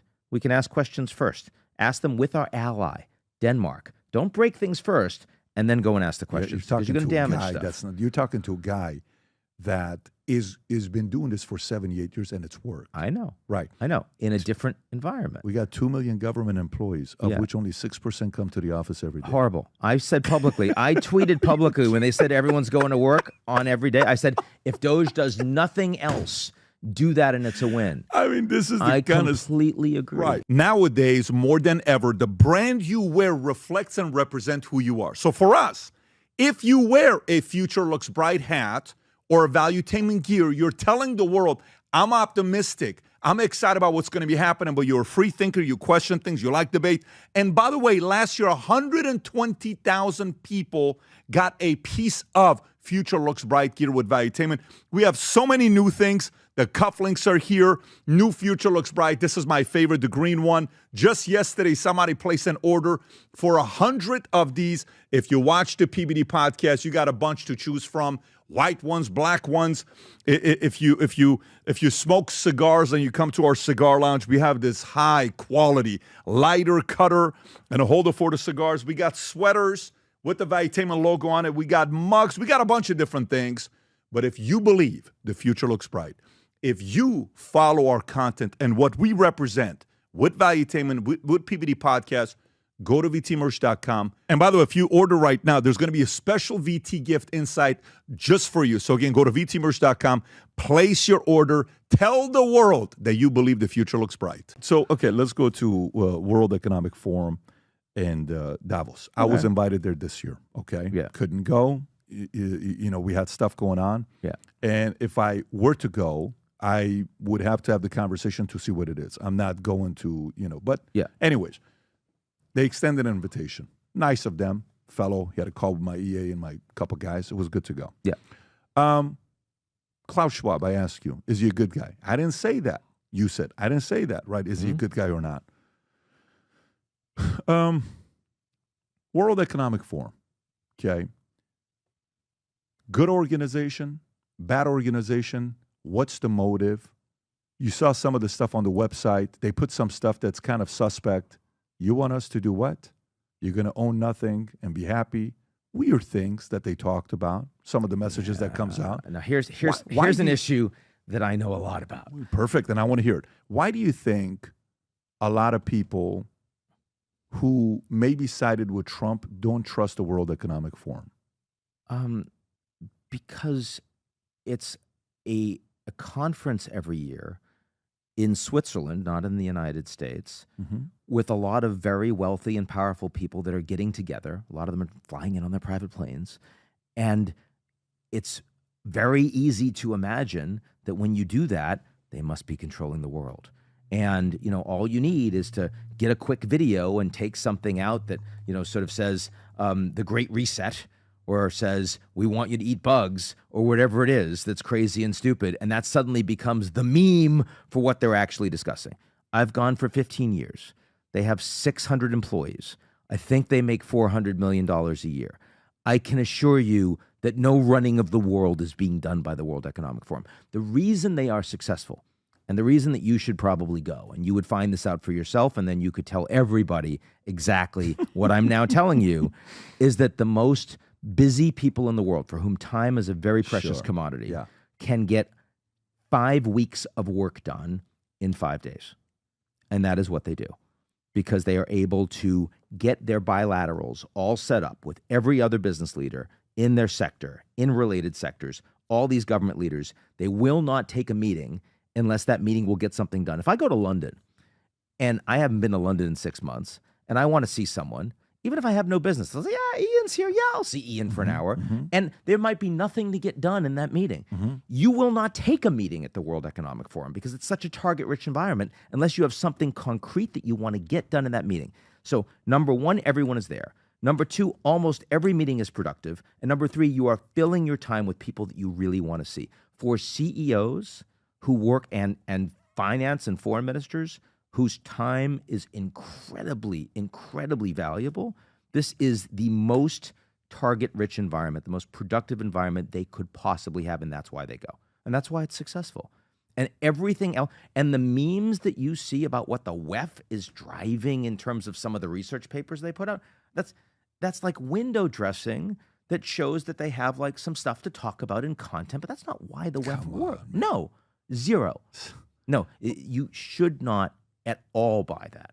You should not. Well, so you're saying that they cut a clip of what he's saying to eat bugs and do all this stuff?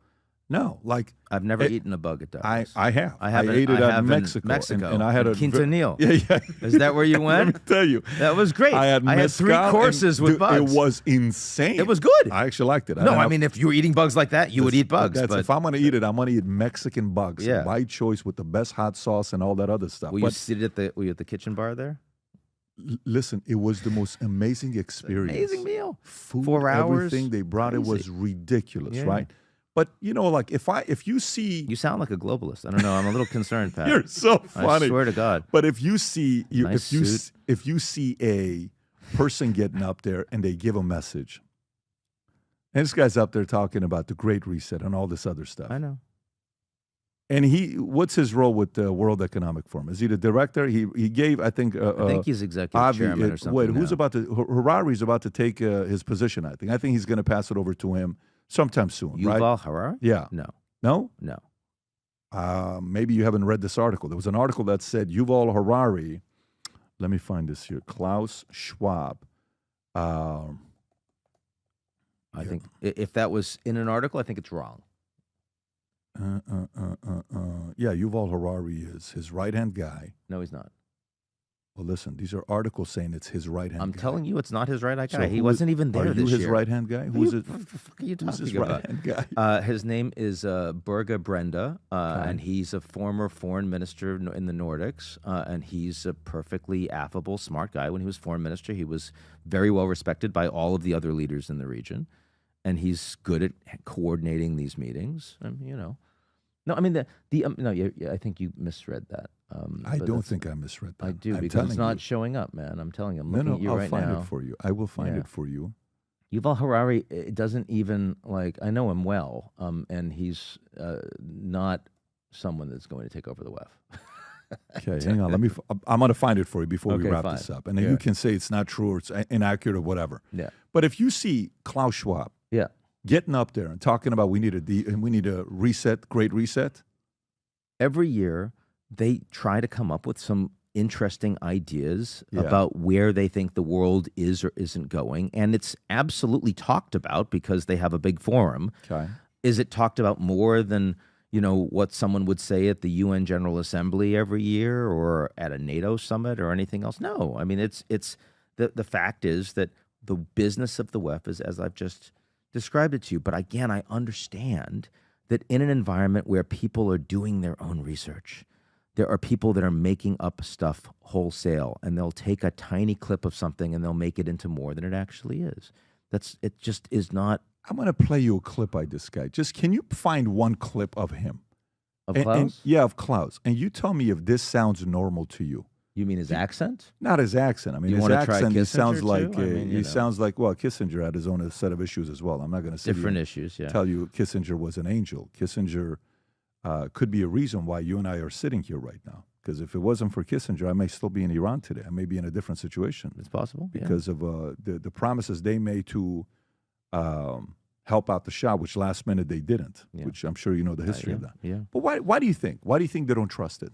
Why do you think they don't trust Klaus Schwab? Why do you think they think he's evil? Why do you think when you're, the amount of when they see him as a person, you think it's just the clips that are doing that? You think he doesn't have any other motives? You think when you I think it's all the wealthy people showing up in a mountain in Switzerland. When you write a book, how long does it take you to write a book?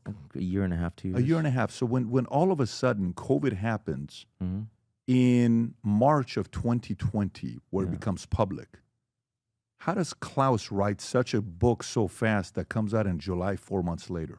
I've never written a book that fast. I don't know if you remember the dates. So here's the COVID-19, the Great Reset. He's got about 600 people. But How many hang on a people second. working with But him? I got a lot of people working for me. So Yeah. his book I is remember July that. 9th, Yeah. 2020. COVID is a thing in March. Yeah. You just said it takes a year and a half to write a Terry book. Mallory, I remember Terry. It takes me a year and a half because I have a goddamn day job. It's really hard. I have to find time to actually do it in between everything else that I do. It's hard. People that write books for a living, of whom Terry Mallory, who's the second author there, that is what he does. He's a global strategist who writes books and thought pieces for a living. And I am certain that he did a hell of a lot of lifting there. And can you get that done in four? It also was a relatively short book, if I remember correctly. It was like 120 pages. It wasn't 280 250 pages. No, it was not. Print length, 280? 280. Was it really 280? Right there. You got to get Let's your look at the facts right. font. You're spending Let's too look at much the time font. with Yeah. You got to look at the font. Go screw yourself, man. I swear to God. I swear to God. But the idea, I mean, if you're basing this theory on the fact that he got a book done in 4 months with a guy that writes books That's a professionally little for a weird. living, I don't listen, buy I it. can ask a question and say that's a little weird. You don't think that's a little weird? No. Really? You don't think that's a Jesus little weird? Christ, man. You- No. A part I mean, of- you're a smart guy. No, I am- and I am a don't- smart guy, and I don't ask go questions. Don't go into deep zone. Oh, deep part of the pool I think, on this. okay, so let me go to a different direction with this one. I'm telling you that if you Rahm actually, Emanuel. if Rahm you next Emanuel. year, if you next year say yes to the WEF, Yeah. and you go and spend the entire week and actually see all the meetings, you'll come away saying, yeah, that's a conference. Rahm Emanuel, you know who he is? I know him well, yeah. Okay, he said never let a crisis go to waste. Yes, he did say that. Do you think Always they smart. saw COVID as a crisis to use? Do you think the World Economic Forum maybe saw this as an opportunity to really impose their beliefs around the world? You A think that- nonprofit organization of 600 people, most of whom last for 2 years and then go on and work someplace else? No! this No! People said that about the Council on Foreign Relations. The council is like a tiny, sleepy nonprofit. And why? And they are the most bureaucratic organization. It's so hard to get things done. And they're nice people and they're smart people, but they don't run the world. And so the idea, the people that run the world are the people that are worth hundreds of billions of dollars, that are directly in meetings with world leaders where they can actually take real advantage of those meetings because they can put cash into play. Like you and I both know the currency of power in the world is about, do you have capital? And the WEF does not. They don't. They're convener. They're conveners of events. Yeah, but you're not a so the insurance industry has an organization called LIMRA. Okay, the guy that was running it was a guy that was very, very powerful in the insurance space. He was a CEO of it. Yeah. Okay. What made him powerful? What made him powerful is the fact that every CEO of 40, 50, 100, $200 billion insurance company went to his conference. Yeah. Every year. You know how much power the guy had? I don't. A lot of power. I'm not in the insurance industry. Oh, it's a lot of power, though. Yeah. So if you think about this guy is getting all of these leaders like Larry Fink, Jamie Dimon, everybody from around the world is coming to his conference. They all have industry groups that are really, really relevant for them. And if you want to talk about where they're applying and making sure that they're aligning their capital, it's in their industry groups. It's not in the WEF with everybody else. In the WEF, they're meeting with everyone so they can get business done. It is transactional. It is not strategic. Strategic are where they put money into their PACs, they put money into their industry groups and figure out what are the things that move the needle for them so that they have more access to the kind of regulations they want, the kind of taxes they want. That's where that power is being levered. No question. And the guy that hosts it, that brings everybody together, who says things like the following. Let me just read this quote to you. From whom? Okay. This is the sweetheart of a guy, Klaus. Oh, yeah, you'll own nothing and you'll be happy. I remember that, yeah. You think that's just normal? I thought that was an odd quote. You think that's just odd? I do. I mean, odd is an understatement. Odd. That brings all the richest people. Oh my God! If I look at the people that are driving AI in the world today and what they say about the future, and so the idea that you're going to have digital sovereignty and people are going to upload into the internet. The guy that's running the whole thing, that's inviting all these guys who sell you'll own nothing and be happy. Running the whole thing. That's normal. He's in charge of a conference. That everybody shows up. Like he's got influence over. Like for example, if a guy hosted a conference that said, "I want the best fighters in the world to show up to my conference," who the F are you? But this guy puts it. All the fighters show up. Why? Guy's got influence. Look, I mean, if we were to try to find individual quotes that make political leaders that you and I know look batshit crazy and only talk about those things, we could do that. We choose not to. Yeah. Why it is that we've decided that we're going to key in on this one quote? I think it's the last 4 or 5 years that a lot of people started looking to seeing when you make. I mean, he said in 2016, right? Yeah. When he said, "You'll own nothing, you'll be happy." And a leader who says you can make a lot of different, you grab them by XYZ, right? You know, when Trump said that to whatever, the Bush guy, yes, right? of course, on the Access Hollywood. All right, so what is that? Okay, got it. Inappropriate. Sure. Another guy says, we got to get they send the worst. They send their rapists and criminals and, da-da-da. Oh, my God. Trump just called all these. Hey, they do. I mean, stuff has been said. People have some bad days. You'll own nothing and be happy is a little bit weird. It's a little bit weird. If you ask me what I think that actually reflects, it reflects a view of a technologically driven, some would say utopian, many more would say dystopian world when human beings are radically different than they are right now. If you ask me, if I look at where AI is driving sort of humanity, it's not in a place where most people in the world are going to have a lot of control over productive forces. Labor is getting a lot weaker. Do I think people will be happy about that? No, I don't. I think people, and if they are happy, it's because they're programmed to be happy. I think that everyone says artificial general intelligence is coming. I think that computers are programming us a lot more quickly than we're programming computers. Right? We are affected much more as consumers and products as we engage on this stuff.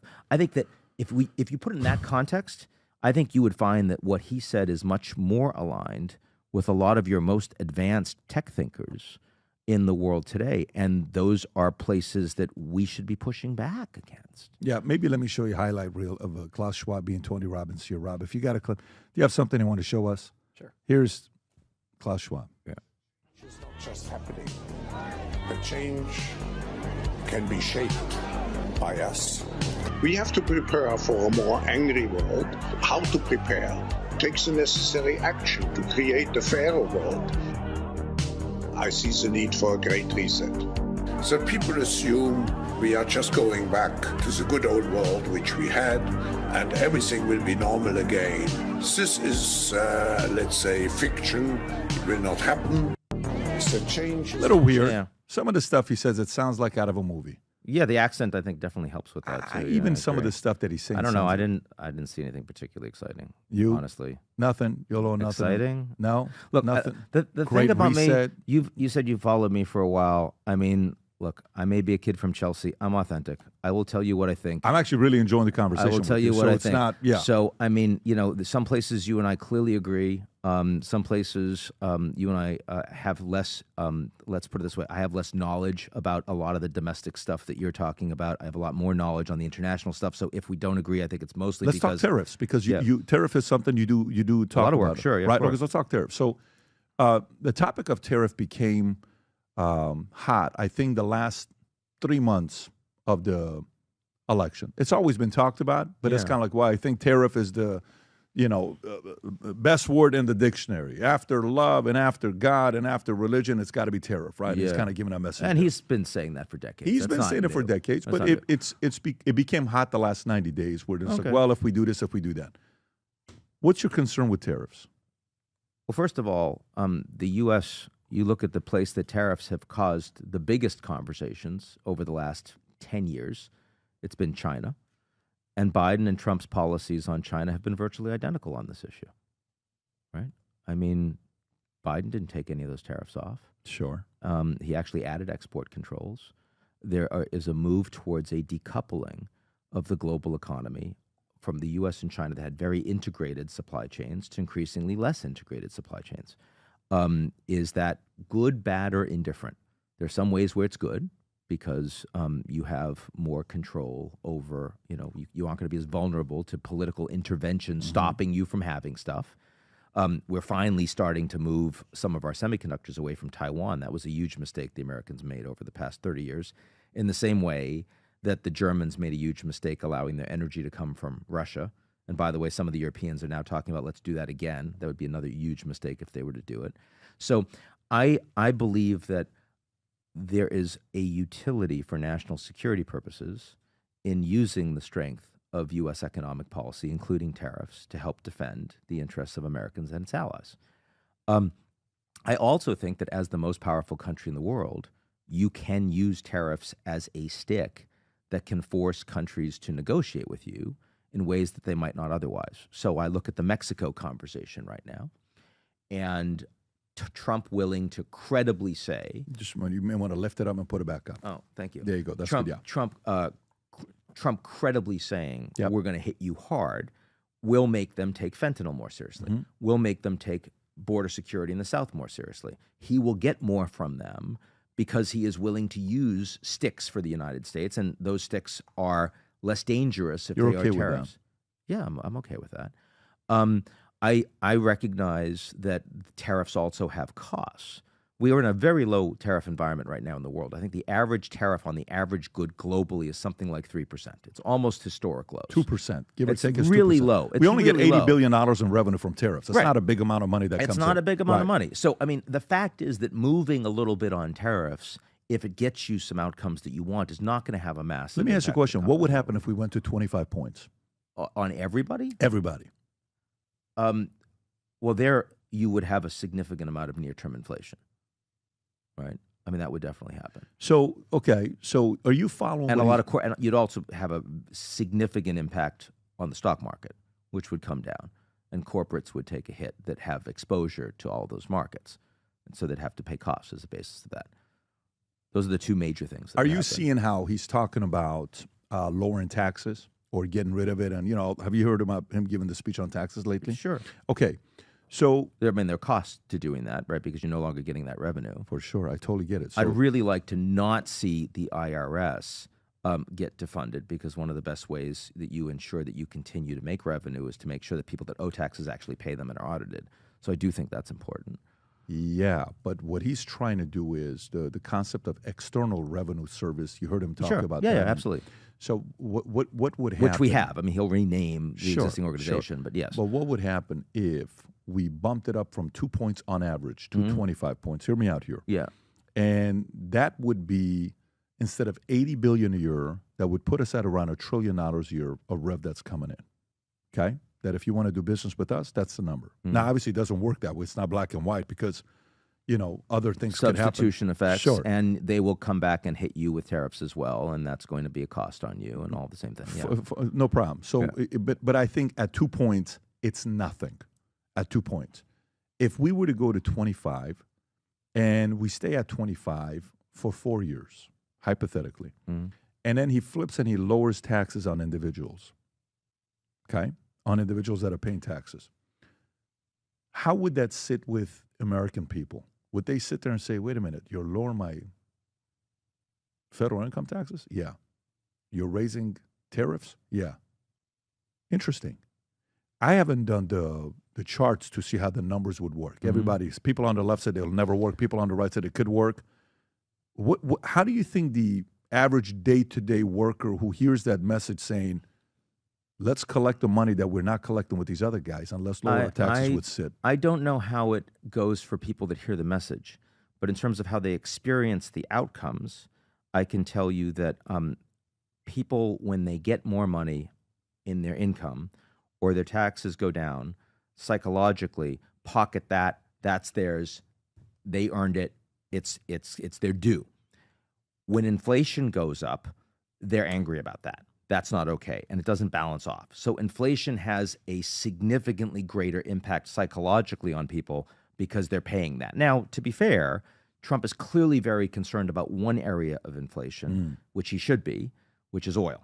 And the reason for that is because guys in the United States that are going and filling up their car actually see the price of oil, price of gas every week, and they see it by itself, and so they're very sensitive to that. So that helps.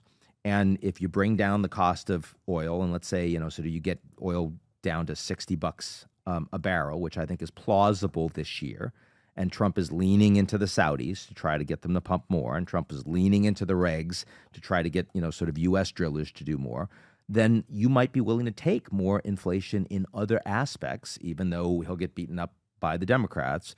And at the end of the day, that might be seen as a wash by the American people. So you might have more flexibility on tariffs. Now, there are some tariffs that he is talking about putting on that I think are a mistake.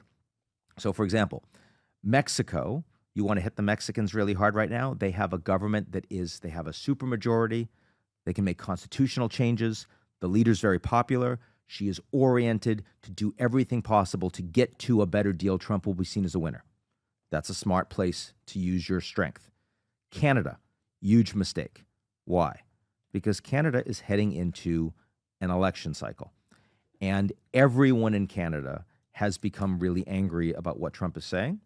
And as a consequence, both the liberals and the conservatives have to outplay each other in who's going to be tougher to respond to Trump. So he should have waited until after the elections if he wanted to hit the Canadians with tariffs, when the U.S. would have a lot more leverage and when the politics wouldn't be at play. Because instead, he's going to either have to back down, which makes him look weak, or he has to keep going, and the Canadians have to get into a vicious cycle, and it's going to cost us a lot more. And that we will see. So I absolutely believe that tariffs are an important, even an indispensable tool for the United States in foreign policy, but you want to use them strategically. You want to use them in a more, sort of actual, use judgment in how and when you apply them. Trump doesn't do that. Trump sees that he has a tool, and he scattershot, uses it everywhere at the same time, and see how it goes, see how it sticks. And you break things that way. So it's not that he's wrong. His political instincts have always been incredibly sharp, but his willingness to actually think through what the implications of some of those knee-jerk statements are and knee-jerk policies are, even as the strongest guy out there, even as a guy who's consolidated power when so many of his allies are weaker, when the American economy is stronger, when the U.S. has a better technological position, when our military is stronger, he can still make big mistakes. And so I'd rather see him as my president, as your president.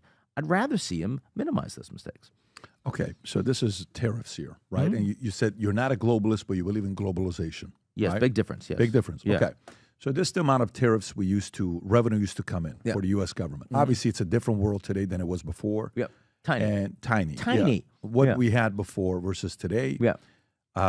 used to be 80, 90%, late 1800s. Then it was 40, 50% Right. till 1910s. Then we were still getting some tariff, 1930, 1940. And then all of a sudden, 1940-ish, 45-ish, goes all the way down to nothing. And we've stayed at that number 2% Correct. for a long time till today. Right. Okay. So who did that benefit? You're saying globalization, if everybody is doing better around the world, it's kind of good. People are making money. They're taking care of themselves. Stress is lower. Crime's going to be lower. Overreaction is going to be lower. Fine. But don't you think for a country that's helped, when you're looking at the numbers of what the deficiency is between how much China makes with us, how much they're making off of us versus us the other way around, don't you think he has the leverage to be able to say, look, we're just increasing everything on everybody because people are trying to do business with U.S., Well, not you the other keep way in around. mind that compared with the periods of time when tariffs were a lot higher, you now have global supply chains that are completely integrated. They weren't before. I mean, you look at U.S.-Mexico, and you'll have cars with components going back and forth sometimes 30, 40 times with, completely integrated U.S.-Mexico supply chain before it actually gets bought by somebody. You suddenly throw a 25% tariff across the board between U.S. and Mexico hits you back with that, then suddenly, you're literally breaking that supply chain in ways that makes absolutely no sense, given how corporations and jobs on both sides of the border have been set up for decades. So you don't want to suddenly break that because that's going to cost your corporations and the workers in those corporations an awful lot. So you can't do that. You have to be careful at being more incremental. And this is what Scott Bessent is saying, right? Is that he understands the desire to move towards a higher tariff environment, but he wants to do it incrementally, and he wants to be using that power to get outcomes that are more beneficial for the United States. I accept the fact that there has been free riding in a low tariff environment by a whole bunch of countries that are not necessarily providing for the public good globally what they should be. China today is a middle-income country. They're not a low-income country. They have advanced technologies. They're ahead of us in post-carbon energy. This is a country that can afford to actually change around their trade relationship with us. They can afford to uphold intellectual property and stop ripping us off. And also, a lot of American companies aren't as interested in being in China because their economy is doing so badly right now. So the Americans have more leverage in that relationship today and should use it. Absolutely. But you've got to recognize that this is not 1925. No, I recognize that's 1925, but it's also not 1980, 1999, 2000, where we keep doing it for everybody else and we're just kind of leaving that money on the table. So who benefited from globalization, right? There are two groups of people that benefited, that really benefit from globalization. Sure. It's the top 10% globally, Okay. and particularly the top 1 and top 0.0001%, right? And then the global middle class that really benefit from globalization. And the people that didn't benefit from globalization were wealthy people from a global perspective, but in reality, middle and working classes in the United States and Europe and Canada and Japan and South Korea. Those are the people that didn't benefit.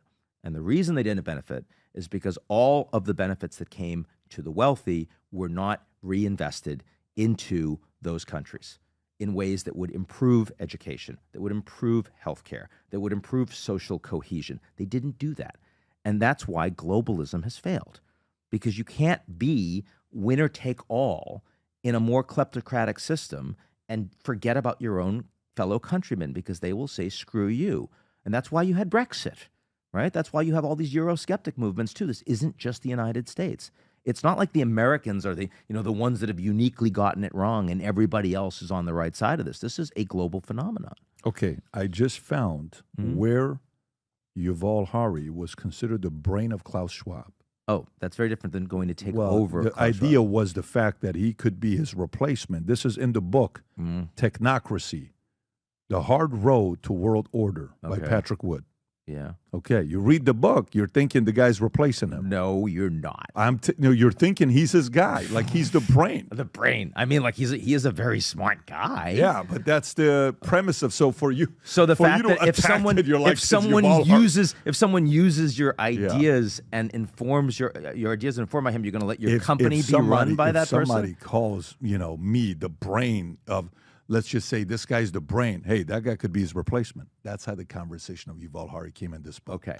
So I'm glad that you agree with me on that one. No, it's not. I agree with you on that one. I'm telling you, that's what the discussion was about. I thought someone was saying he was about to take over the WEF. No, that's not credible. Fine. That one is not. You're right Okay. about that one. But the other one is, this is what prompted that conversation. Yeah. But the tariff conversation, I can see that, by the way. If you go back to his book, Sapiens, I can see why Klaus would have found a lot of those ideas very attractive. Right. So going back to, and you've read Sapiens, I've read Sapiens. Everyone's read Sapiens, yeah. So, but going back to tariffs, okay. My brain goes to a different place. There's a camp that thinks very highly of Nixon. And Nixon did this, a lot of people, oh my God, Watergate and all this stuff. But then if you really think about it, this guy was a revolutionary guy. Was it good getting off of gold standard? I don't know. Was it good, opening up China? I don't know. Did we strengthen China? Did we benefit more from China being open in the economy to be able to get cheap labor, all that stuff? Did the capitalists in America benefit? That's a good question. Right. That's a good question. Companies did. American companies did. Did the average American? No. Look at middle class income in the United States since China's opened. Flat. How have the average Americans, how's the average Trump voter saying that they're benefiting from China getting open? No. But that's exactly where I'm going with that. And now that we were reading 5 years ago, made in China 2025, they're going to be the world. Didn't happen. 8 years ago, not even 5 years ago. 8 years ago, that didn't happen. Okay. So they're trying to sell themselves as they're doing very good. They have a net negative migration rate. They're losing people leaving, right? Billionaires are trying to get away of getting their money out. They can't. It's very hard to do that. Population is shrinking. Population is shrinking. They got the whole, the population distribution. Totally, it's horrible, terrible, yeah, right. horrible. The whole one baby rule really backfired on them in a big way. Now Anyways, 3 doesn't matter. Yeah. No, it really messed it up. So now, but going back to now, so maybe Trump and his administration's trying to look at an opportunity here, saying, okay, well, you're saying we can't tariff everybody and go this way. No problem. If we continue going the way we're going right now, that shit's not working either. We're in $33 trillion of debt. We're not doing things in a way that's proven that our system is also working if we go this route. So what if we do a massive disruption to the system? What if we do? Would it shake things up? Maybe. Would it increase people's median income? Because I sit there, I wonder, I'm like, how are people going to buy these houses? Today we had Byron Donalds here. You can't. Byron Donalds was, you know who he is. Yeah. Yeah. And he says, half the battle with homeowners insurance is the fact that houses cost so much. Salary is not really going that much higher. Houses just skyrocketed the last 4 years. Homeowners insurance, I don't want to have freaking homeowners insurance. I'm a homeowners insurance company. I don't want to be in California. I don't want to be in Florida. Look, I mean, it's so interesting because you've got inside MAGA right now, right? You have a whole bunch of people that are not saying, I want libertarianism. They're not saying, I want tiny government. They're saying, I actually want government to intervene more on my behalf. I want the special interest to get hurt, and I want more to stay in the United States. And I want the government to do that. And yeah, I want tariffs. Why do I want tariffs? Because I would much rather have a good job that pays me money. To what? Your interpretation is the fact that they're saying they want government to do what? Government to tariff, government to ensure industrial policy, government to force people to invest in the United States. They want government to do that. Well, they don't want the free market globally. No, yes. Look, that's not everyone in MAGA. That's not what Elon Musk wants. But there is a core basis that is saying we allowing free markets around the world and allowing, sort of open, easy capital to move. No, we want government intervention. Trump wants that or no? I think that Trump is absolutely prepared to use American power to get outcomes that he wants. Trump is, in my view, is not a libertarian, and Trump is certainly not just a free market guy. I mean, he's very transactional, And Lord knows, I mean, he's in the way he's built his own business. He's built it all over the world, and a whole bunch of the MAGA hats and whatnot have been made in China, and all of his product. He's not has no problem with globalization. He's benefited from it.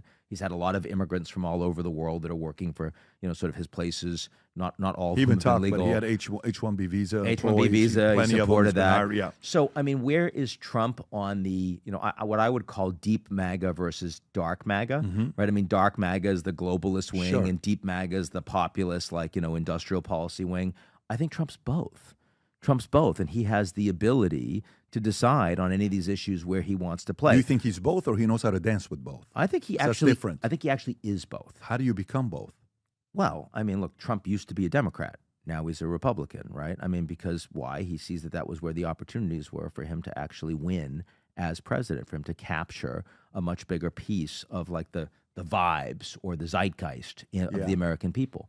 I don't think that he is consistent ideologically with one side of this argument or the other. Okay. I mean, he was very close with Robert Lighthizer last time around, and now you've got his former chief of staff who's running USTR.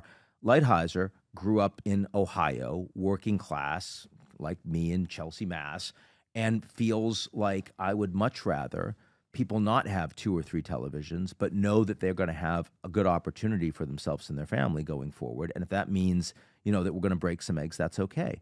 I think that resonates with Trump, frankly. Okay, so it's interesting you say that, because just this week, remember the whole DeepSeek? This happened 4 days ago. Of course. He's being asked. China AI stuff. Yeah, so what do you think about DeepSeek, and what do you think about, ChatGPT? He says, look, I kind of like it. $6 million I hear they build it for, and, let's see what happens. I think a little bit of competition is good.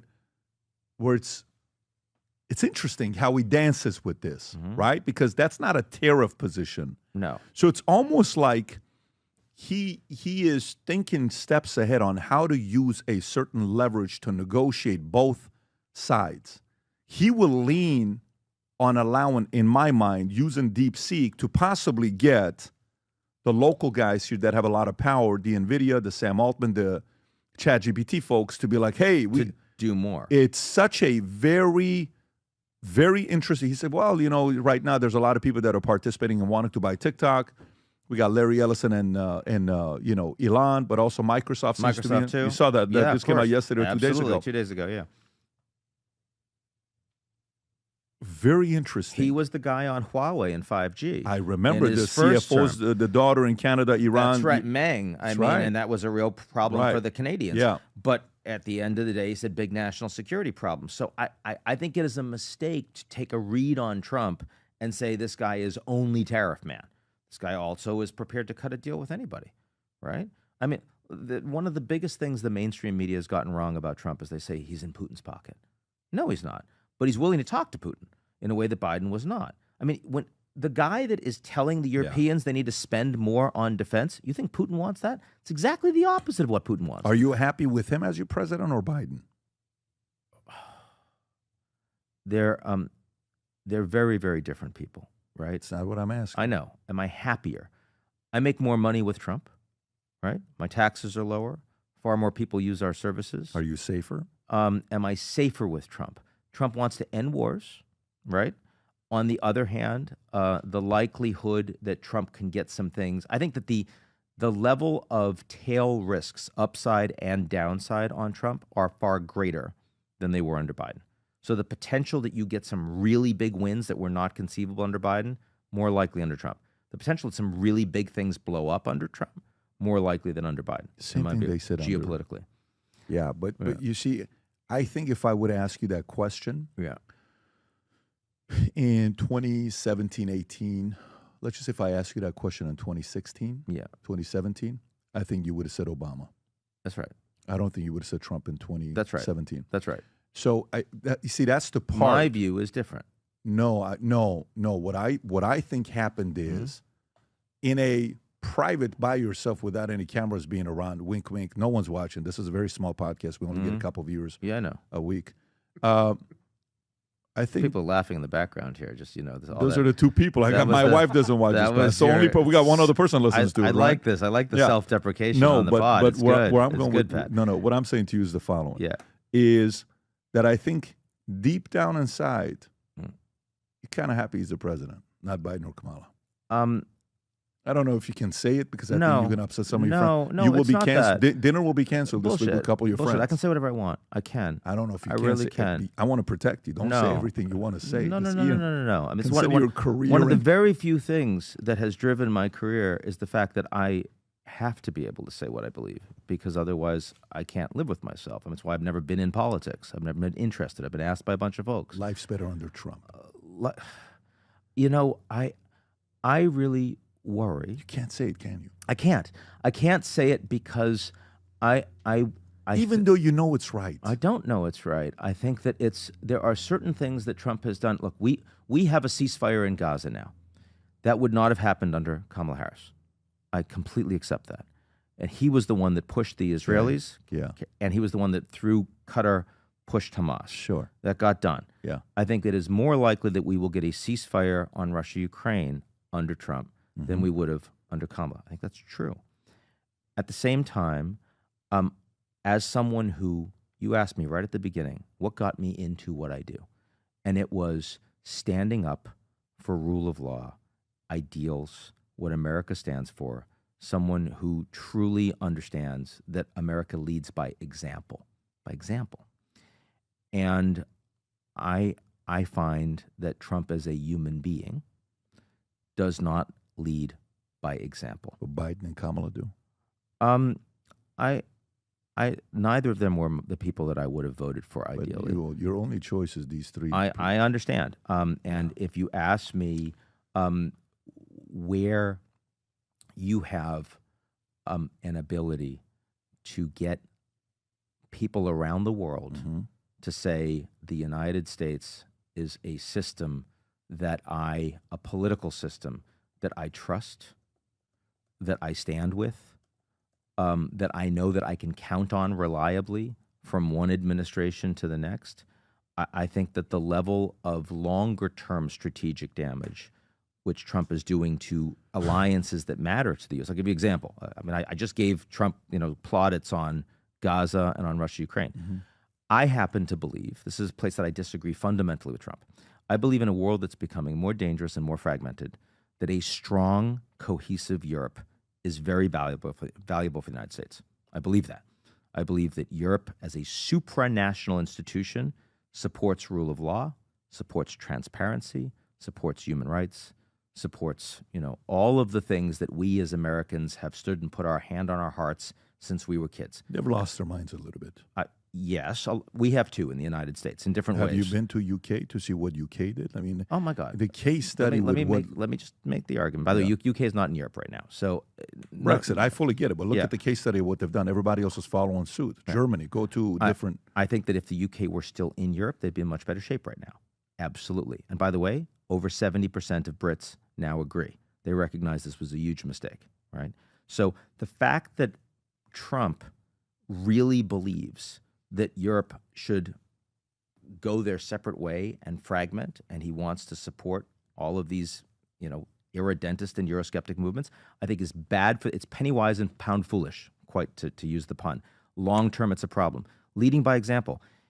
If Narendra Modi in India, Prime Minister of India, if he were to get on phone calls and meetings with Gautam Adani, the most powerful oligarch in India, and that Adani was suddenly like part of those conversations and driving policy, even though he has no official position, we'd say that was a banana republic. I really have a problem with the fact that Elon is playing that role right now with Trump. Okay. That bothers me. So how do you keep going? What do you think about that relationship, and do you think it's going to work and last? Of course. Tell me why. I do. Well, one, because Trump is really good at managing relations with people that have a lot more money than him and are very useful to him. That was true. It's true with Steve Schwartzman. It's true with Mohammed bin Salman in Saudi Arabia. And I think Elon is even more useful. And I also think that Elon is very good at keeping his mouth shut when he needs to, like with China.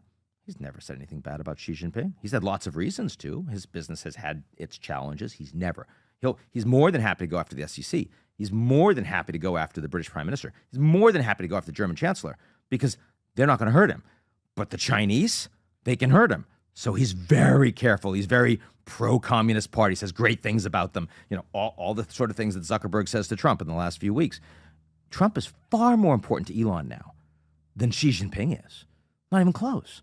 So I think that the ability of these two men to ensure that they continue to keep that relationship very, very strong is extremely high. And everyone I know that really asks the question about, oh, they're not going to last, those are people that want them not to last. Well, that's not analysis, that's sales. I mean, you know, if you're just telling me what you want, it's not a useful judgment on the conversation.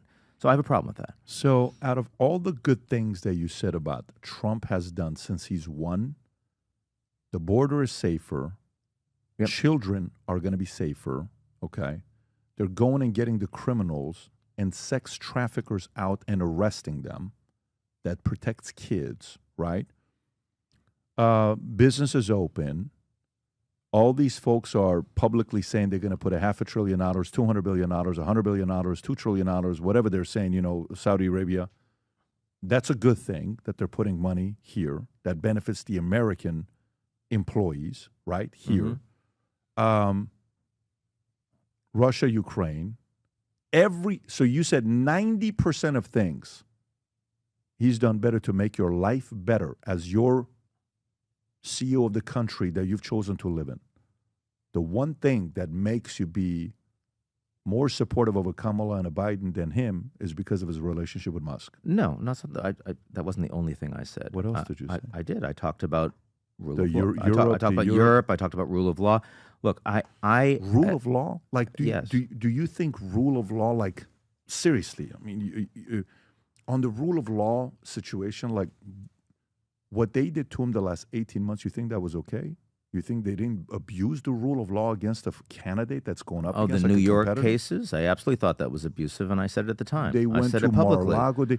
Yeah. You think he's going to do worse than what they did to him the last 18 months? Ian, you're a very smart guy. We'll see. We'll see. I don't know. He can't. The president pardoned his kids, I'm his deeply family. worried. I am deeply worried about the fact that he has taken the security detail off of Mike Pompeo and John Bolton, who the Islamic Republic, right, are trying to assassinate. I think that is one of the most irresponsible decisions by a president I have ever seen in my life, honestly. And why is he doing it? Because he wants to show he can? Because they did bad things to him? Because they were inadequately loyal even after they worked for him? That's bullshit. I'm sorry. So again, I mean, I know you agree with that. I know you agree with that. Hear me out, though. Do you agree with that? Hear me out. Answer my question. But I've asked it all your questions. Well, Answer that one, because I can tell that troubles you. I'm not going to say. You're not going to do it. No, it's not about I'm not going to do it. You haven't done any of it I've asked you so far. So I have. Let me finish mine and I'll give you mine. I will, okay? Okay. I'll ask it, I'll give it to you. So this is the part on where I want to go with this. Okay, predictions. Yeah. You said, I don't know. I said how they've treated him, the government and the abuse of power the last 18 months. You think he's going to do worse than they did to him? You said, I don't know. We'll see. Okay. I don't know. Yeah. Well, come on. I mean, but fine. But let me ask you this question. We have a news site called vtnews.ai. We hired 15 machine learning engineers, and it's a news site that tells you which story is leaning on the left, being reported. If you look at it, that story is being reported more from the left and the right, sports, politics, business, and there's AI component. You can ask questions. And on the bottom right of the website, we have a new initiative we're doing right now called the First 100 Days to see how good people are at making predictions, right? Trump's first 100 days, what kind of predictions they're going to make. You're a prediction guy. You look at my top risk. Yeah, I'm going to read it. At the bottom. So here's your read it. Here's your prediction, right? Right at the bottom. Trump fails. Red herring. Well, that's where you're going, right? So no, I'm not going there. I'm not going there. Darn it. Your prediction is top 10 global risk for 2024. Oh, see. I'm going to read them. Yeah. I'm sorry, 2025, not 2024. Yeah. Ian Bremmer. Yeah.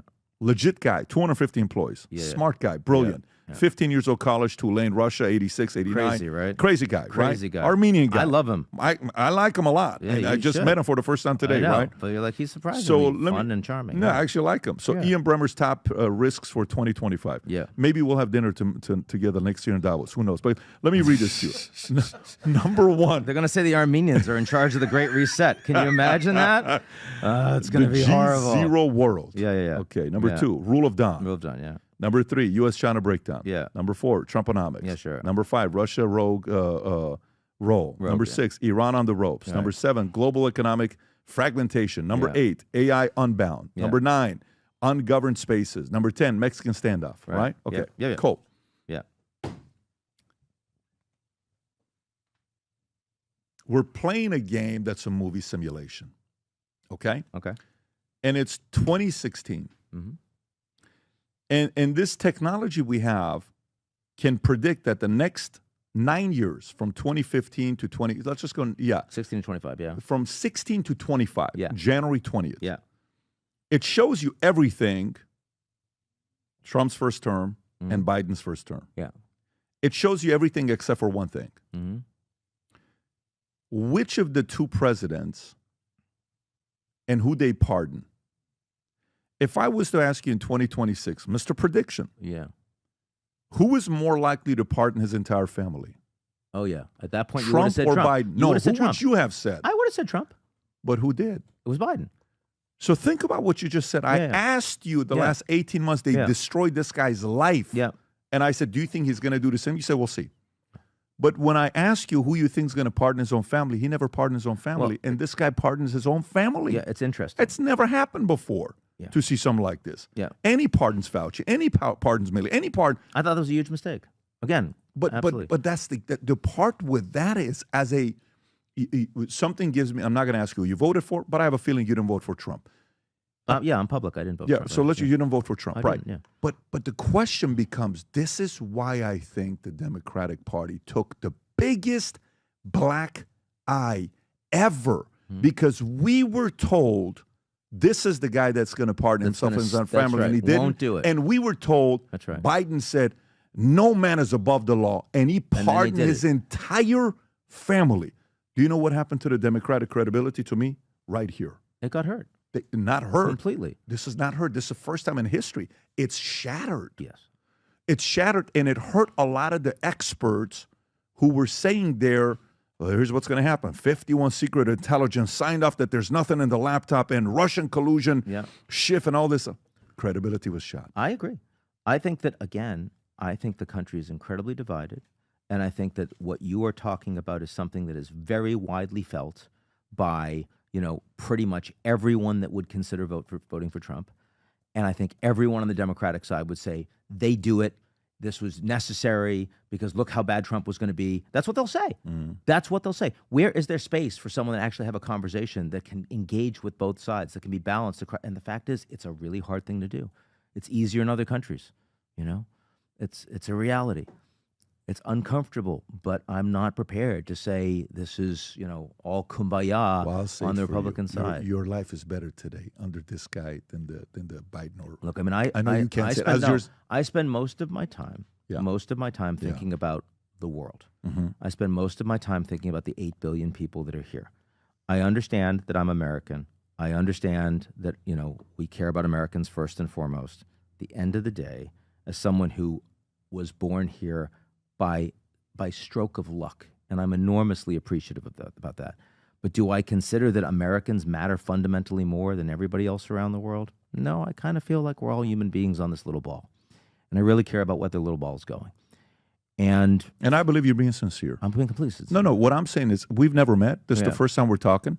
I believe you're being sincere. And I worry more about the future of all of us on the little ball with Trump.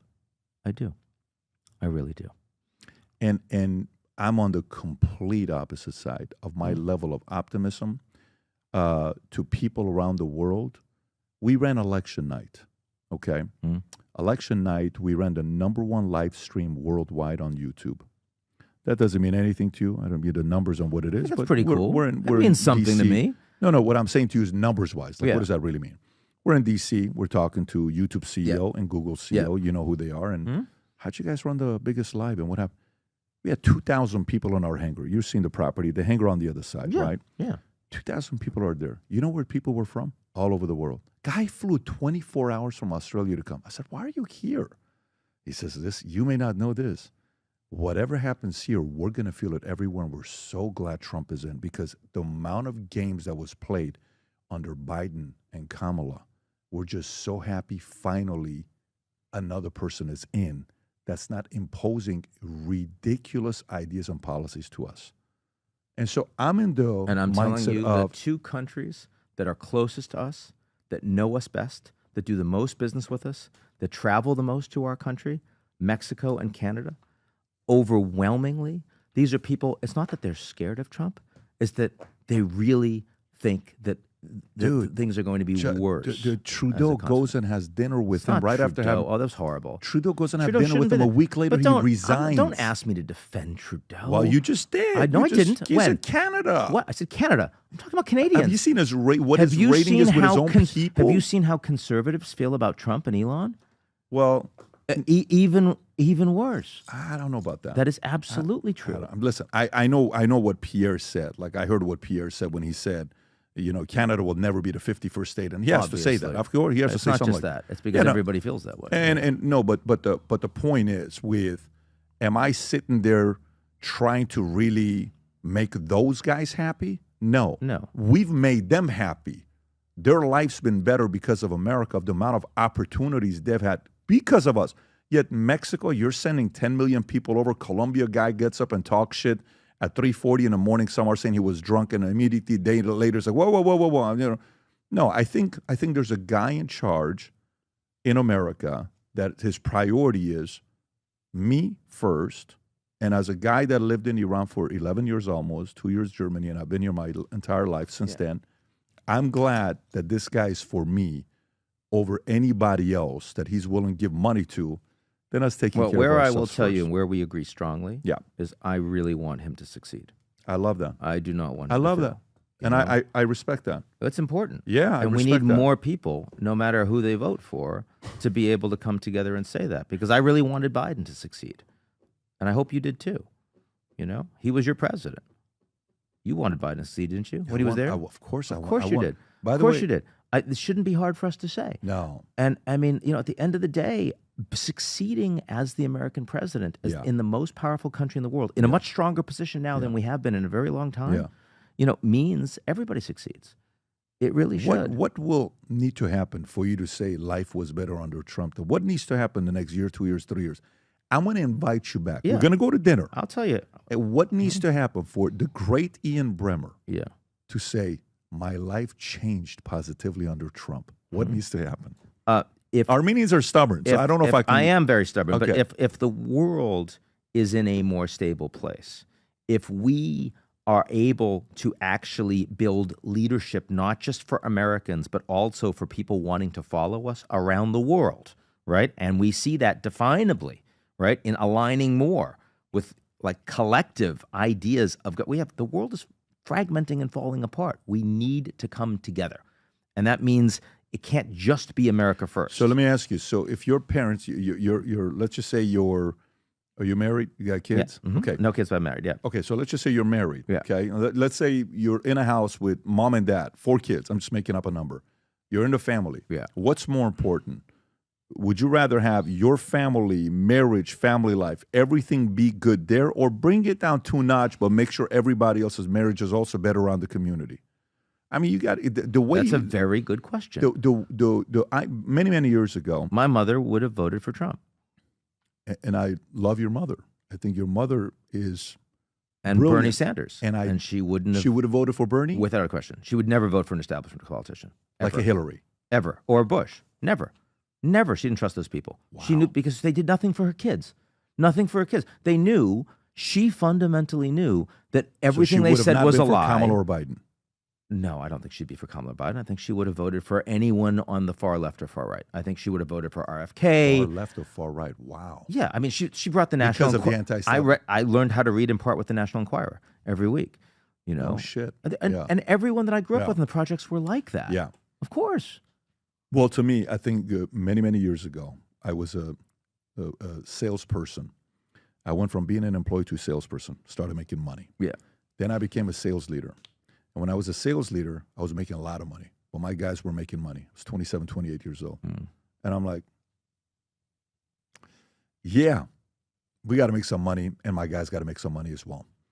And then for about 3 years, all I read, any book I read was all about leadership books. So it's my obsession. It's all I read. Everything was about leadership books.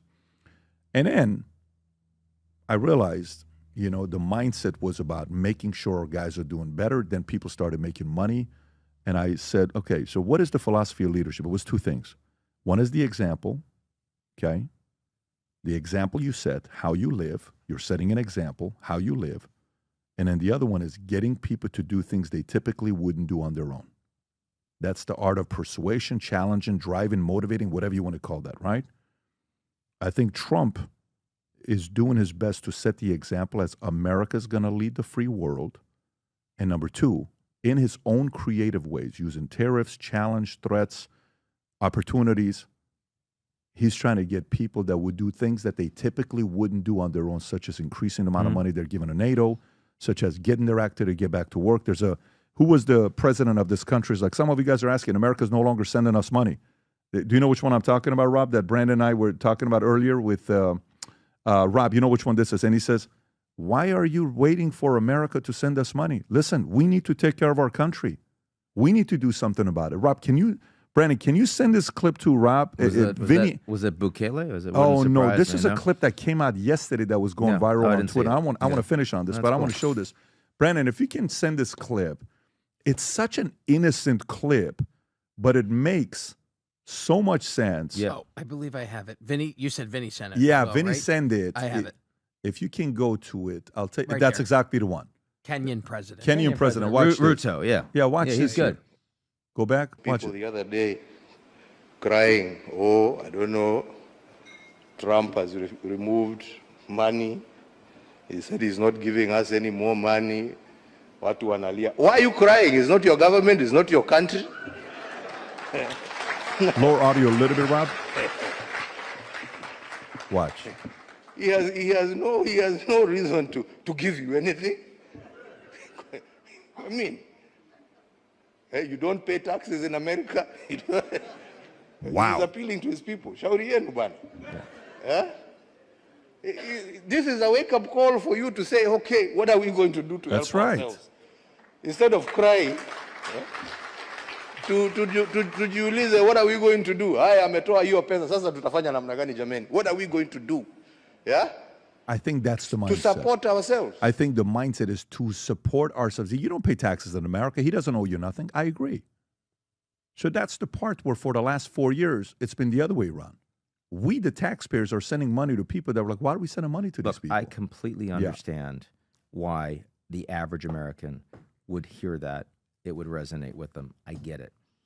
I will tell you that if you are in the top 1%, the 0.1%, or if you're in the government and aligned with them, and you have benefited from exploiting resources all over the world, you've benefited from us pumping carbon into the atmosphere when so many of these countries have not had a chance to globalize. And now they're saying, what's going to happen to us? Whether, you're a tiny little country in Southeast Asia or sub-Saharan Africa, the idea that the Americans don't owe anything to anybody else in the rest of the world is not something that I sit well with. I'm just telling you. I'm telling you, man. And I think that this is a conversation that I want to see more Americans actually have. It's not just long form, but it's like looking at it from two completely different reasonable perspectives, And that's why these are my favorite conversations. Yeah. And I want to finish off by saying thank you for coming out to the audience. I hope you guys enjoyed this as much as I have. I can't wait for him to come back and tell us how great President Trump's been and be a spokesperson, maybe even make a long-form video being complimentary about the president. I'm looking forward to that day. Whether it'll happen or not, who knows? Maybe a little bit of inspiration from mom, to come out and say, my mom's the anti-establishment side of your mom. But either way, I look forward to continuing this conversation with you. I got smarter. I enjoyed it. The debate was fun. And you're a class act. Very likable. Thanks, I appreciate your time. Thanks, man. Appreciate you. Take care. Good to be with you. Gang, take care, everybody. Bye-bye, bye-bye. Nowadays, more than ever, the brand you wear reflects and represents who you are. So for us, if you wear a Future Looks Bright hat or a Valuetainment gear, you're telling the world, I'm optimistic. I'm excited about what's going to be happening, but you're a free thinker. You question things. You like debate. And by the way, last year, 120,000 people got a piece of Future Looks Bright gear with Valuetainment. We have so many new things. The cufflinks are here. New future looks bright. This is my favorite, the green one. Just yesterday, somebody placed an order for 100 of these. If you watch the PBD podcast, you got a bunch to choose from. White ones, black ones. If you smoke cigars and you come to our cigar lounge, we have this high quality lighter cutter and a holder for the cigars. We got sweaters with the Valuetainment logo on it. We got mugs. We got a bunch of different things.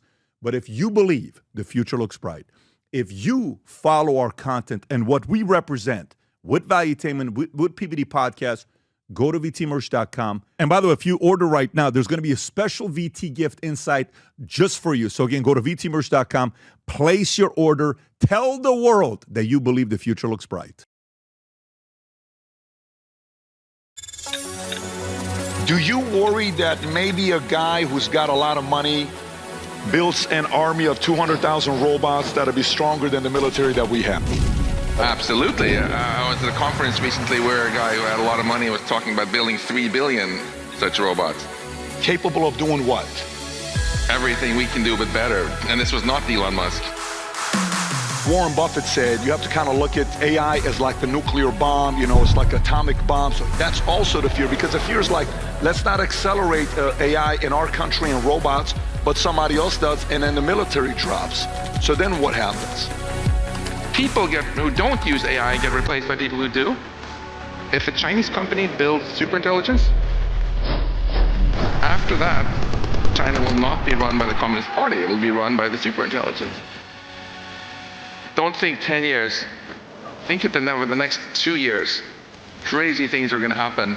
The technology is here to stay, and it's going to blow our minds. Are you for it or against it, Patrick? Maybe, maybe not. One dirty secret, we have no idea really how it works. And if we do this right with AI and use artificial intelligence to amplify our intelligence, to bring out the best in humanity, humanity can flourish. So in other words, you believe the future looks bright?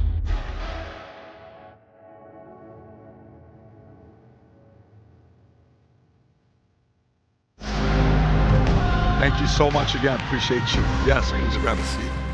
Okay, so I'm going to get right into it, guys. I think we have to talk about a soft, subtle subject with AI. Do you worry that maybe a guy who's got a lot of money builds an army of 200,000 robots that'll be stronger than the military that we have? Do you worry about that at all? Absolutely. I was at a conference recently where a guy who had a lot of money was talking about building 3 billion such robots. Yeah. Building 3 billion robots. Yeah. Capable of doing what? Everything we can do, but better. And this was not Elon Musk. Who was this guy? This was one of those conferences where you're not allowed with Chatham House rules. Is it a person that we would know or not really? Yeah, you'd know. Yeah. I mean, it's only a few people that can afford 3 billion robots. So what happens if, let's just say, because Warren Buffett said you have to kind of look at AI as like the nuclear bomb, it's like atomic bomb. So he's a little bit more afraid of what AI is going to be doing. But how should something like that be concerned about? Because the risk is many different facets of risk. I wrote a few things down. One is war. How many guys fear what could happen with AI with war? Military, robots. Okay, a lot of people. Next one I wrote humanity, right? When Elon talks about he's a humanist, right? He wants to make sure he can protect humanity. Business disruption, pharma disruption, criminal justice, using AI, like that movie, Minority Report. By the way, every one of these things, there's a movie for it. War, The Creator, I don't know if you've seen The Creator, I thought it was a great movie, just came out. Or iRobot, Humanity, Matrix, or even the movie Her. Have you guys seen that terrible movie Her with Joaquin Phoenix, which was so weird that a lot of people liked? I wasn't one of them. Can I defend Her just very briefly though? I cringe almost always when I watch I knew you were going to do it. films, I knew we were going to obviously. get into a fight after 2 minutes. But one really nice redeeming feature of Her was it didn't have robots in it. And I think that was a really important message. It's so easy to immediately put an equal sign between scary AI and robots. And Her shows how just the intelligence itself can really give a lot of power too. Are you married, Max? Yes. You're married? Okay. So if you're sitting locked in a room and you're really smart, and you can't go out and touch the world, but you're connected to the internet, you can still make a ton of money, you can hire people, you can do all your job interviews over Zoom, and if some super intelligent AI starts doing that, it can start having a lot of impact in the world. Positive or negative? That's the thing, when I gave the definition of intelligence as the ability to accomplish goals, I didn't say anything about whether those were good goals or bad goals. And intelligence, in that sense, is a tool. It's a tool that gives you superpowers for accomplishing goals. And tools are not, tools and tech, right, they're not morally good or morally evil. Like if I ask you, what about fire? Are you for it or against it, Patrick? I'm for it. You're probably for it. I'm against who uses an awesome barbecue, but you're probably not against using fire for making. You probably are against using fire for arson, right? So whenever we invent some new tech, we also try to invent an incentive structure to make sure people use that tech for good stuff, not for bad stuff. And it's no different with AI. We have to, if we build these powerful things, make sure that we have all the incentives in place to make sure that people use them for the good stuff, not for the bad stuff. How do you do that though? Like this guy that you're talking about who wants to build 3 billion robots, okay? Do you think he's a good guy? I'm not asking for a name, but do you think he's a good guy? I think he thinks he's a good guy, but I'm pretty sure Stalin also thought he was a good guy. Fair enough. Okay. So now, do you, in your mind at all, see a future where robots don't exist? Or is it, no, listen, we have to accept the fact that within the next whatever amount of time, we're going to be coming to places where robots are going to be doing customer service, military is going to be customer service, robots are going to be in the military, cops are going to be robots, I'm going to go to a restaurant placing an order from a robot. Do you see that as a near future, that's going to be happening whether we like it or not? Yeah, but I loved what you said there earlier this morning about dreams. And my dream is that we build really exciting AI, including a fair number of robots,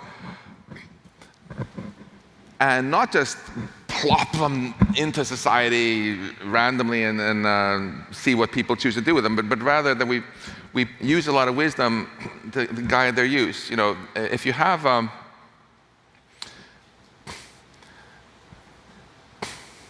you ask how can we influence how people use technology, right? So how do we influence how people use fire, for example? First of all, we have social incentives. If you get a reputation as the guy who always burns down people's houses, you're going to stop getting invited to parties.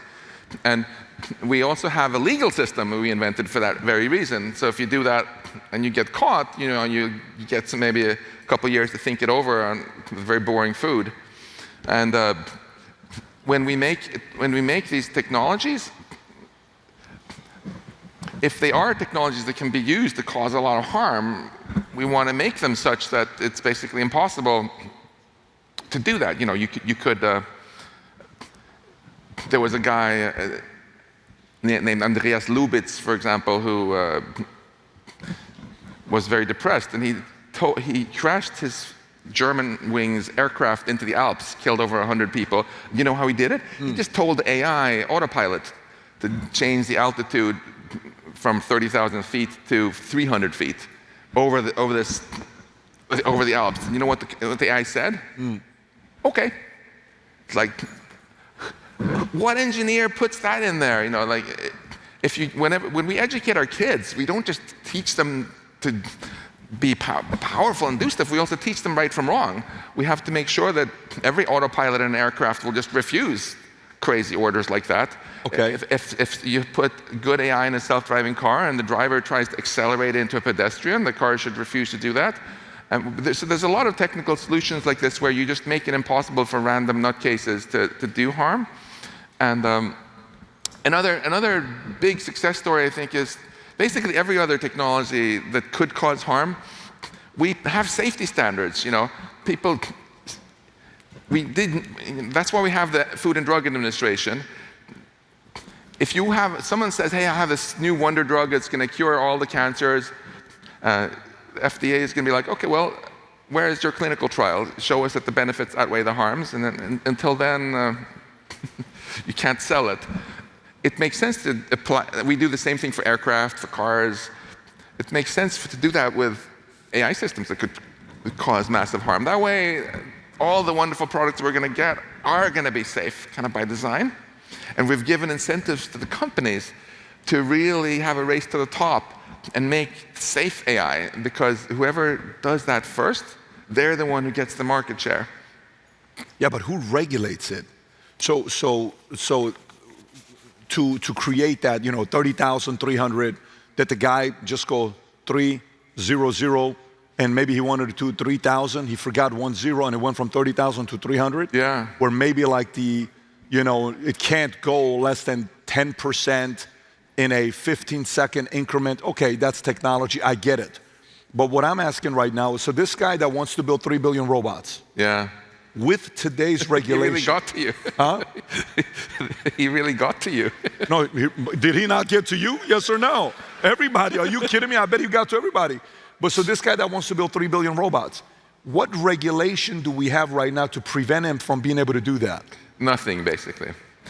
So, but this is actually changing. Yeah,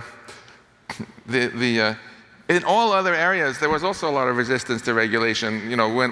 When scientists started saying, hey, and engineers started saying, let's put seatbelts in cars, the auto industry was like dead against it. They're like, no, that's going to kill the car market and whatever.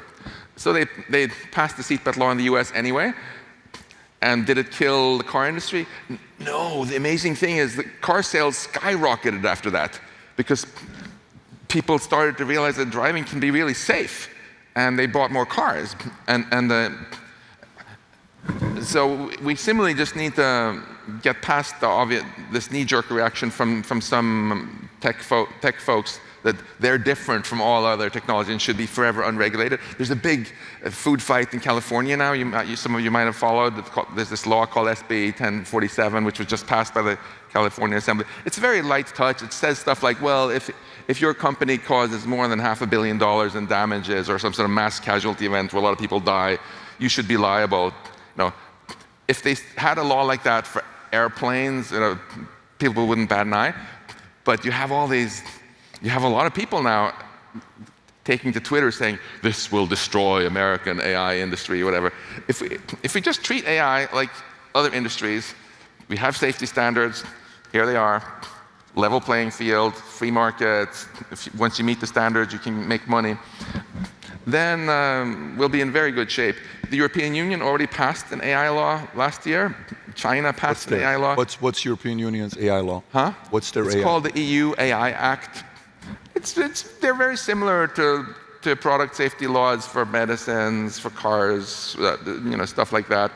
And as soon as we get something like that in the US, first maybe in states like California, and then federally, I think we'll be in a much better place. And then someone can't just come along and build 3 billion robots without first having to demonstrate that they meet safety standards, and won't just. You don't want to sell robots where the owner of the robot can be like, hey, here's a photo of this guy, go kill him.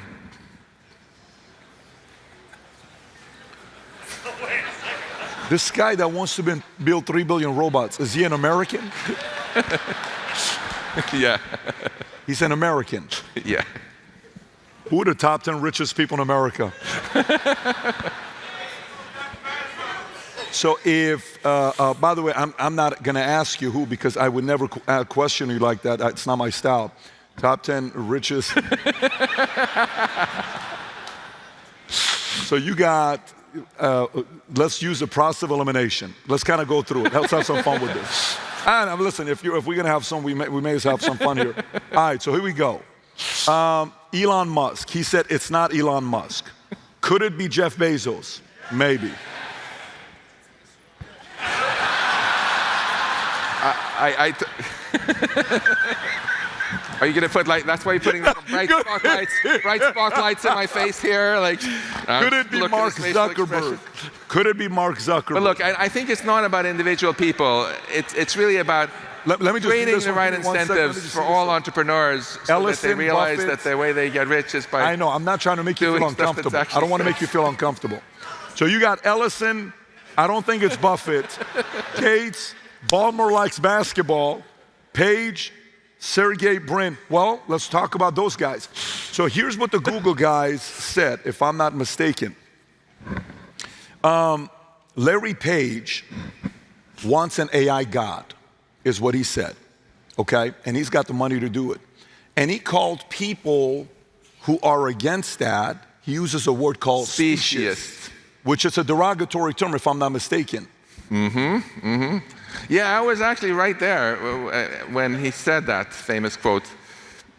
I'm the first-hand witness. I think it got out because I wrote about it in my book. This is not bullshit. He actually said it. So what do you think about Larry Page calling us speciesists? Look, I don't judge people. No. We do. This environment's very judgmental. We just are. I want to Everybody's prepare entitled you. to their own dreams. Yeah. My dream is that my children will have and your children will have a wonderful future, and a future where they don't need to compete against machines. It would be rather where AI and other machines make their lives more enjoyable, better, more meaningful. Larry might say, now I'm speciesist, or I should feel sorry for the machines or whatever, but hey, we're building them. They wouldn't exist if it weren't for us. Why shouldn't we exercise that influence we have to make it something good? Why? I'm a very ambitious guy, and you are too, and I really respect that. So to me, it's utterly unambitious if we're like, well, we think we're so lame that the only thing we're going to try to do is build our successor species as fast as possible. Where's the ambition in that?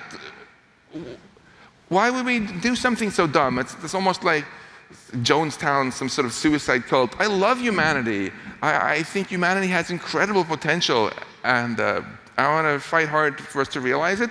So I want us to build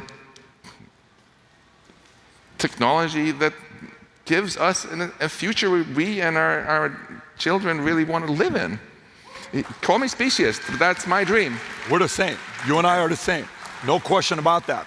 And I think a lot of people here who are family folks are the same as well. But here's... So in other words, I mean, so let me actually ask all of you guys in the audience also. So raise your hand if you're excited about us building more powerful AI and robots that can really... You're excited about us that can really empower us and help us flourish in the future. Raise your hand. Okay. Now raise your hand if you're really excited about building AI which will just replace us. So it's a little hard to see with the spotlights, but I don't see any hands at all. So I think we're all on Team Human here. And fellow speciesists. But let me ask you a question. So, for example, so now what if, because it's always the government's going to say you can't build robots, okay? But then... No. Push back. Like the FDA doesn't say you can't develop new drugs. They just say that in order to sell them, you just have to do the clinical trial and show that the benefits outweigh the harms. Similarly, the government, the law would say, yeah, sure you can build robots, but before you can sell them, you just have to make sure they meet the safety standards we've all agreed on. So, for example, you can't sell a robot if it enables the owner to just go tell it to do terrorism or murder people for you, right? That's a safety standard. We can specify it. It's perfectly possible at the technical level, actually, just like we teach our children what they can do, what's good, what's bad, do that with machines also. But the question I'm asking is the following. Do you think Iran has a nuclear weapon? They say they don't. Do you think they have it? Maybe. Maybe, maybe not. Okay. How would we know that they don't? Iran is a massive country, bunch of desert. How can we know they don't have a nuclear plant? We don't, I think, know for sure. But look at it, it comes back to incentives again. Suppose they do have a nuclear weapon. Why haven't they nuked us? Because they have an incentive not to, because then they would get nuked too, right? And similarly, like why do companies have an incentive to build airplanes don't crash? Because ultimately it's bad for them, right? So that's the whole point really of having safety standards. That's what they didn't used to be an FDA actually, right? And this company, which I will not name, sold this drug called thalidomide and said it's great for mothers to take during pregnancy if you're feeling a bit stressed and have headaches. And they didn't mention that there was early research suggesting it causes a lot of kids to be born without arms. And they sold it. It was a horrible tragedy. And eventually they got shut down here. And then they started, when it was banned in the US, they started selling it in Africa. So that's what happens if you have the wrong incentives, right? Whereas if you have safety standards that companies have to meet, then when they try to maximize their shareholder value, they're actually going to do the good things and not the bad things. Yeah, but again, let me ask this maybe last question and we'll transition to a different topic. So we could have regulations for America that, hey, these are the standards you need to go through until you do X, Y, Z. However, in America, we allow lobbyists to buy up politicians. So what if somebody's building a robot company, has massive expenditure now for lobbying, a few billion a year, 10 billion a year, and they're able to go past certain laws to give them the leverage to continue growing, and then, hey, don't come out with these laws, and maybe even other countries who don't have to abide by our rules and guidelines, who have their own money and they spend a bunch of resources, and we don't, and come 10, 20, 30 years from now, all of a sudden the military in another country is stronger than ours, and we fell behind. That's also the fear, because the fear is like, let's not accelerate AI in our country and robots, but somebody else does, and then the military drops. So then what happens? You understand the concern I have? Totally, yeah. So that's a very real concern. AI can be very persuasive now, and it's getting more persuasive by the day. This morning I was reading about some new AI cults that are forming on the internet and so on.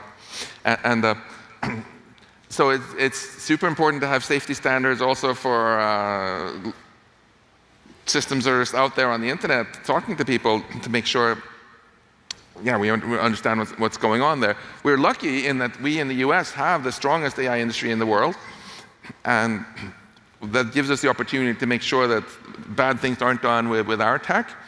And interestingly, we should do it regardless of the rest of the world for our sake. And if you worry about China, for example, so Elon told me this really interesting story. He said he was in a meeting with some top people from the Chinese Communist Party, and he started talking to them about superintelligence. And he said, you know, if a Chinese company builds superintelligence, after that, China will not be run by the Communist Party. It'll be run by the superintelligence. And Elon said that he got some really long faces, like they really hadn't thought that through. And then within a month of that, they passed their new AI law.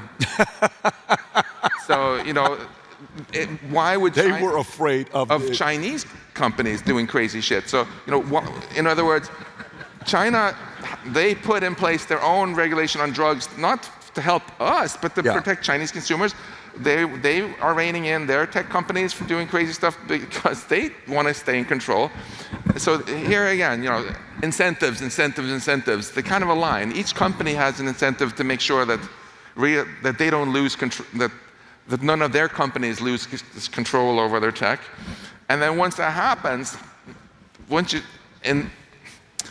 at a grassroots level in individual countries, there's a very strong incentive now for different countries to talk to each other. You know, the European FDA, the American FDA, and the Chinese one, they talk to each other all the time to harmonize the standards.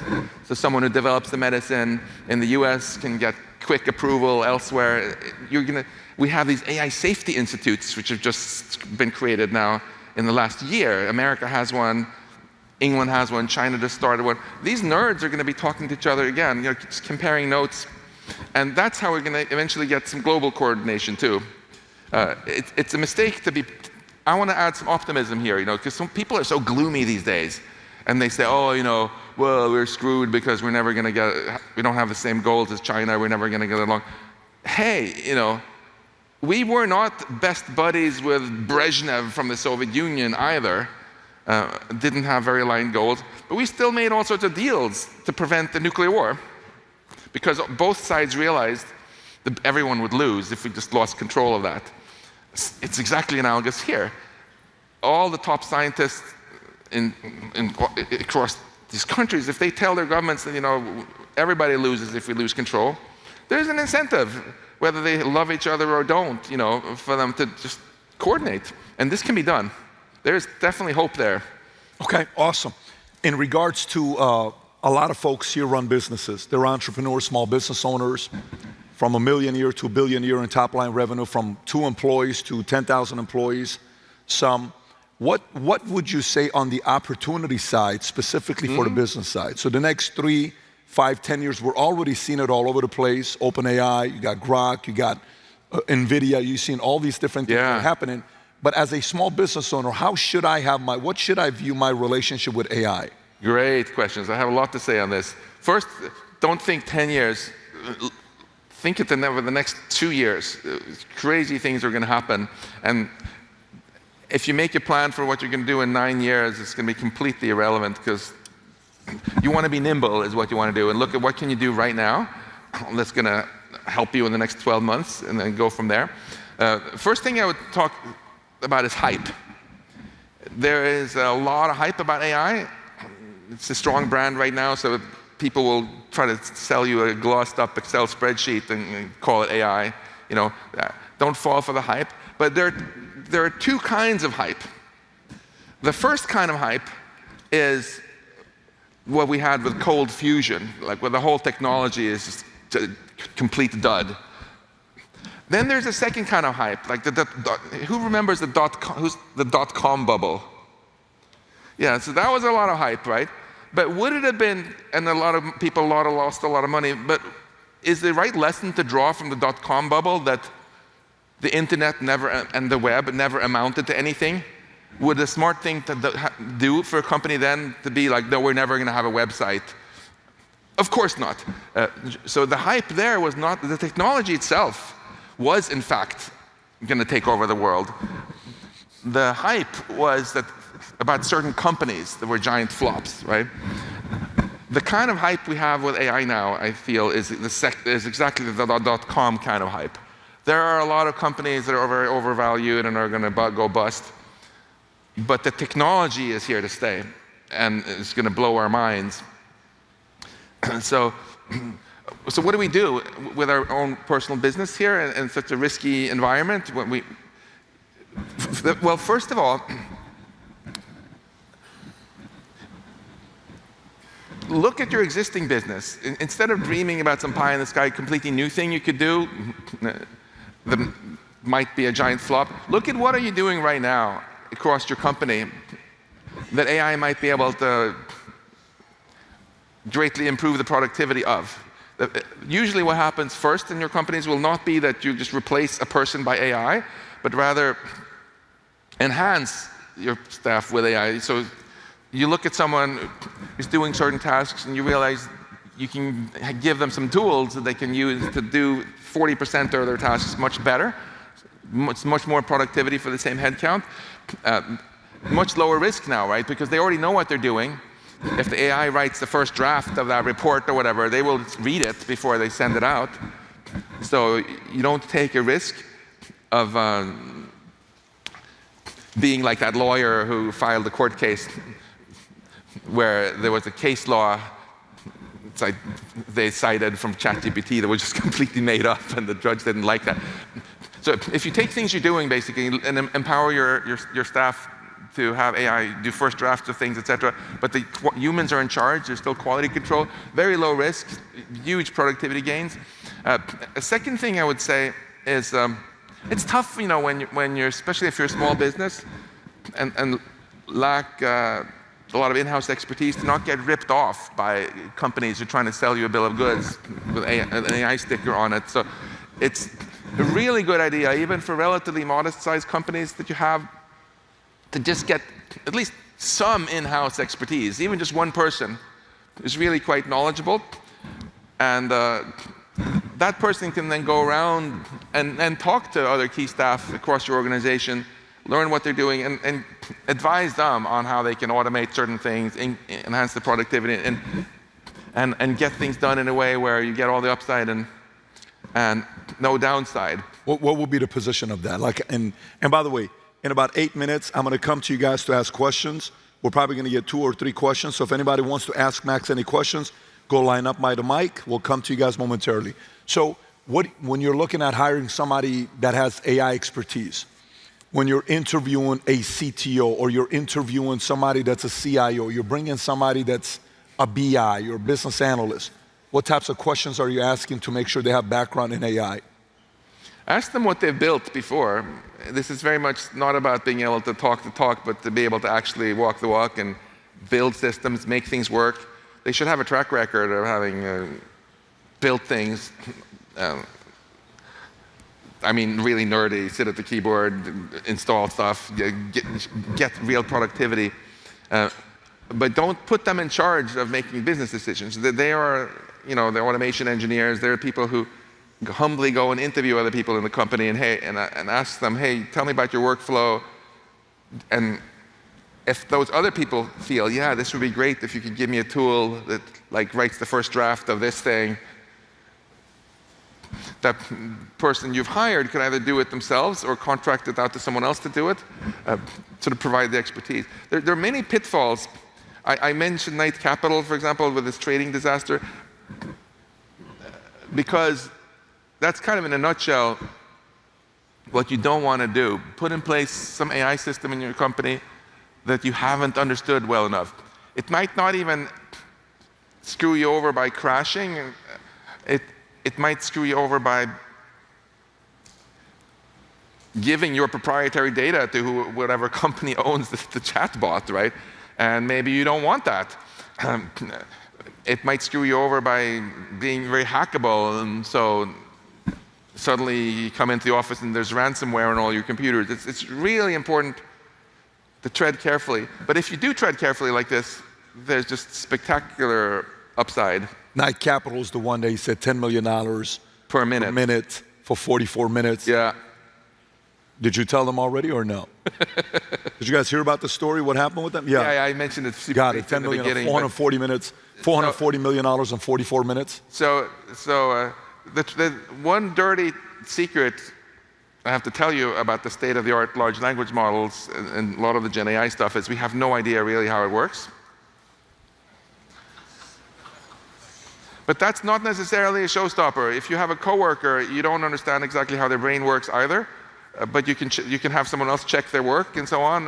And if there's an important business decision, you have the final call and you ask them some tough questions first. But you have to treat your any AI systems you have as the output from them, as some work you got from some temp worker that you have no reason to trust at all. So if you can find a way of just verifying that what they did is actually valid and correct, that takes much less time for you than it would have taken to actually create that thing in the first place, you're on. Max, do you have kids? I do. Okay. So with kids, I got a 12-year-old, 10-year-old, 8-year-old, and a 3-year-old. Anybody have kids? Raise your hand if you got kids. A bunch of people here has got kids. So how do you not only have the conversation with your kids about AI, but also career planning, positioning, where traditionally you're like, hey son, you're gonna grow up to be a this. How do you manage career planning with them at a young age, knowing what direction AI is going? I just said to you, what do you do with your 2-year, 3-year, 5-year, 10-year plan with AI? You said, here's what you don't do. No 10-year plans, right? You should go to what, 12 to 24 months. So imagine 12-year-old, what's it gonna happen in 6 years? So how do you manage that with career planning and kids? Yeah, I have a little guy who's just gonna be 2 years old in December here, and it's tough. It really keeps me awake at night thinking about this. I think one obvious message is you have to be nimble to live in the future and prosper. The idea that you spend 20 years studying stuff and then some career and then you do that for 40 years, forget about it. That's so over. You need to be nimble, and second, and have the idea that you're going to constantly be innovating, learning new things and going where it makes sense to go. The second thing is whatever field you're in or your children are going into, even if it seems like it has nothing to do with AI, it's crucial that they're up to speed on how AI is influencing and will influence that industry, right? Because what's going to happen then is not that your kid is going to be replaced by an AI, but rather people who don't use AI get replaced by people who do. And you want your kids to be in the second category, the ones who are the early adopters, who become more productive, not the ones who are in denial and just get replaced. How soon do you introduce them to them? There is no too soon. You know, it's I mean, okay, little Leo, you know, we keep him away from screens altogether. But you know, if you have someone, I mean, any kids in school these days, they're always using ChatGPT, even if you think they're not. So no need to skip the introductions. But it's really important to get kids thinking about how they can make the technology work for them, not against them. And both in the workplace, actually, and in their private lives also. It makes me really, really sad when I walk around a beautiful place like this and see all these good-looking teenagers around the table, and they're not looking at each other. They're staring into little rectangles like the zombie apocalypse came or something like that, right? And so this isn't just business. This is also about our personal lives. How can we make sure that we control our technology rather than our technology controlling us? Coming back to this idea, we are Team Human. Let's figure out how we can make technology that brings out the best in us, so we can let our humanity flourish rather than trying to turn ourselves into robots and compete in a losing race against machines like John Henry against the steam engine. And since we're out of time, can I just end on a positive note? Please. Since you said that you're a doomer, a gloomer, I want to remind us all about something incredibly inspiring and positive about all this. You know, our planet has been around for 4.5 billion years, and our species has been around for hundreds of thousands of years. And for most of this time, we were incredibly disempowered, like a leaf blowing around on a stormy September day. You know, very little agency. Oops, we starved to death because our crops failed. Oh, we died of some disease because we haven't invented antibiotics. You know. And what's happened is that technology and science have empowered us.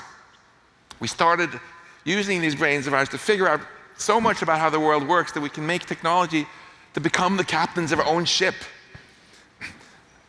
And we've doubled our life expectancy and more, and every single reason for why today is better than the Stone Age is because of technology. And if we do this right with AI, and use artificial intelligence to amplify our intelligence, to bring out the best in humanity, humanity can flourish, not just for the next election cycle, but for billions of years, not just on this planet, but if you are really bold, even out in much of our gorgeous universe out there. We don't have to be limited anymore by the intelligence that could fit through mommy's birth canal. It's an incredibly inspiring and empowering future that is open for us, if we don't squander it all by doing something reckless and dumb. And this is what I want to leave you with here. You know, we want to make sure to keep AI safe, keep it under human control, not because we're a bunch of worrywarts, but because we are optimistic. We have a dream for a great future. Let's build it. So in other words, you believe the future looks bright? We have the power to make it bright. I'm with you. But it's going to take work. Max, appreciate you for coming on. Make some noise, everybody. Max Tegmark. Give me 1 second. For the last 4 years, every time we do podcasts, I have to ask Rob or somebody, hey, can you pull up this news? Can you pull up that? Which way do these guys lean? Can you go back to the timeline of? Eventually, after asking so many questions, I said, why don't we design the website that we want aggregated? We don't write the articles. We feed all of it in using AI. So 8 months ago, I hired 15 machine learning engineers. They put together our news site called vtnews.ai. What this allows you to do when you go to it, if you go to that story right there that says Trump proposes overtime pay, click on it. It'll tell you how many sources are reporting on this from the left. If you go to the right, Rob, it says left sources, click on it. Those are all the left sources. If I want to go to right sources, those are the two. If I want to go to center, I go there. Now, if I want to go all the way to the top and I want to find out a lopsided story, a story that only one side is reporting on, either the left or the right. So if you notice the first one, will say Zelensky announces release of 49 Ukrainians from Russia. Notice more people on the left are reporting on that than the right. If I go to the middle one, same thing. If I go to the right one, same thing. You can see what stories are lopsided. And if I pick one of the stories, pick the first story, click on a Trump one, proposes overtime tax cuts. To the right on the AI, I can ask any question I want, but click on the first question that has it. It says, what is the political context and potential motivation behind the Trump's new tax cut proposal? Click on the question mark. It explains exactly what the motives are. So for you to use, whether you're doing a podcast, you're in the middle of a podcast, or you just want to know it for yourself, you're busy like myself. And last but not least, this is all AI doing this, so machine learning engineers. Go all the way to the top. I can go to timelines, and see how far back a story goes. Pick the Israel-Palestinian conflict. If I want to go to that and go back and see why are those 2 days a big spike, I'll have Rob pull it over to go to those 2 days with a big spike, and I'll see exactly what happened on that day or the previous day, and many other features vtnews.ai has. So simply go to vtnews.ai. There's a freemium model, there's a premium, and then there's the insider. If you want to have unlimited access to the AI, click on the VTAI Insider. You can now become a member effectively today.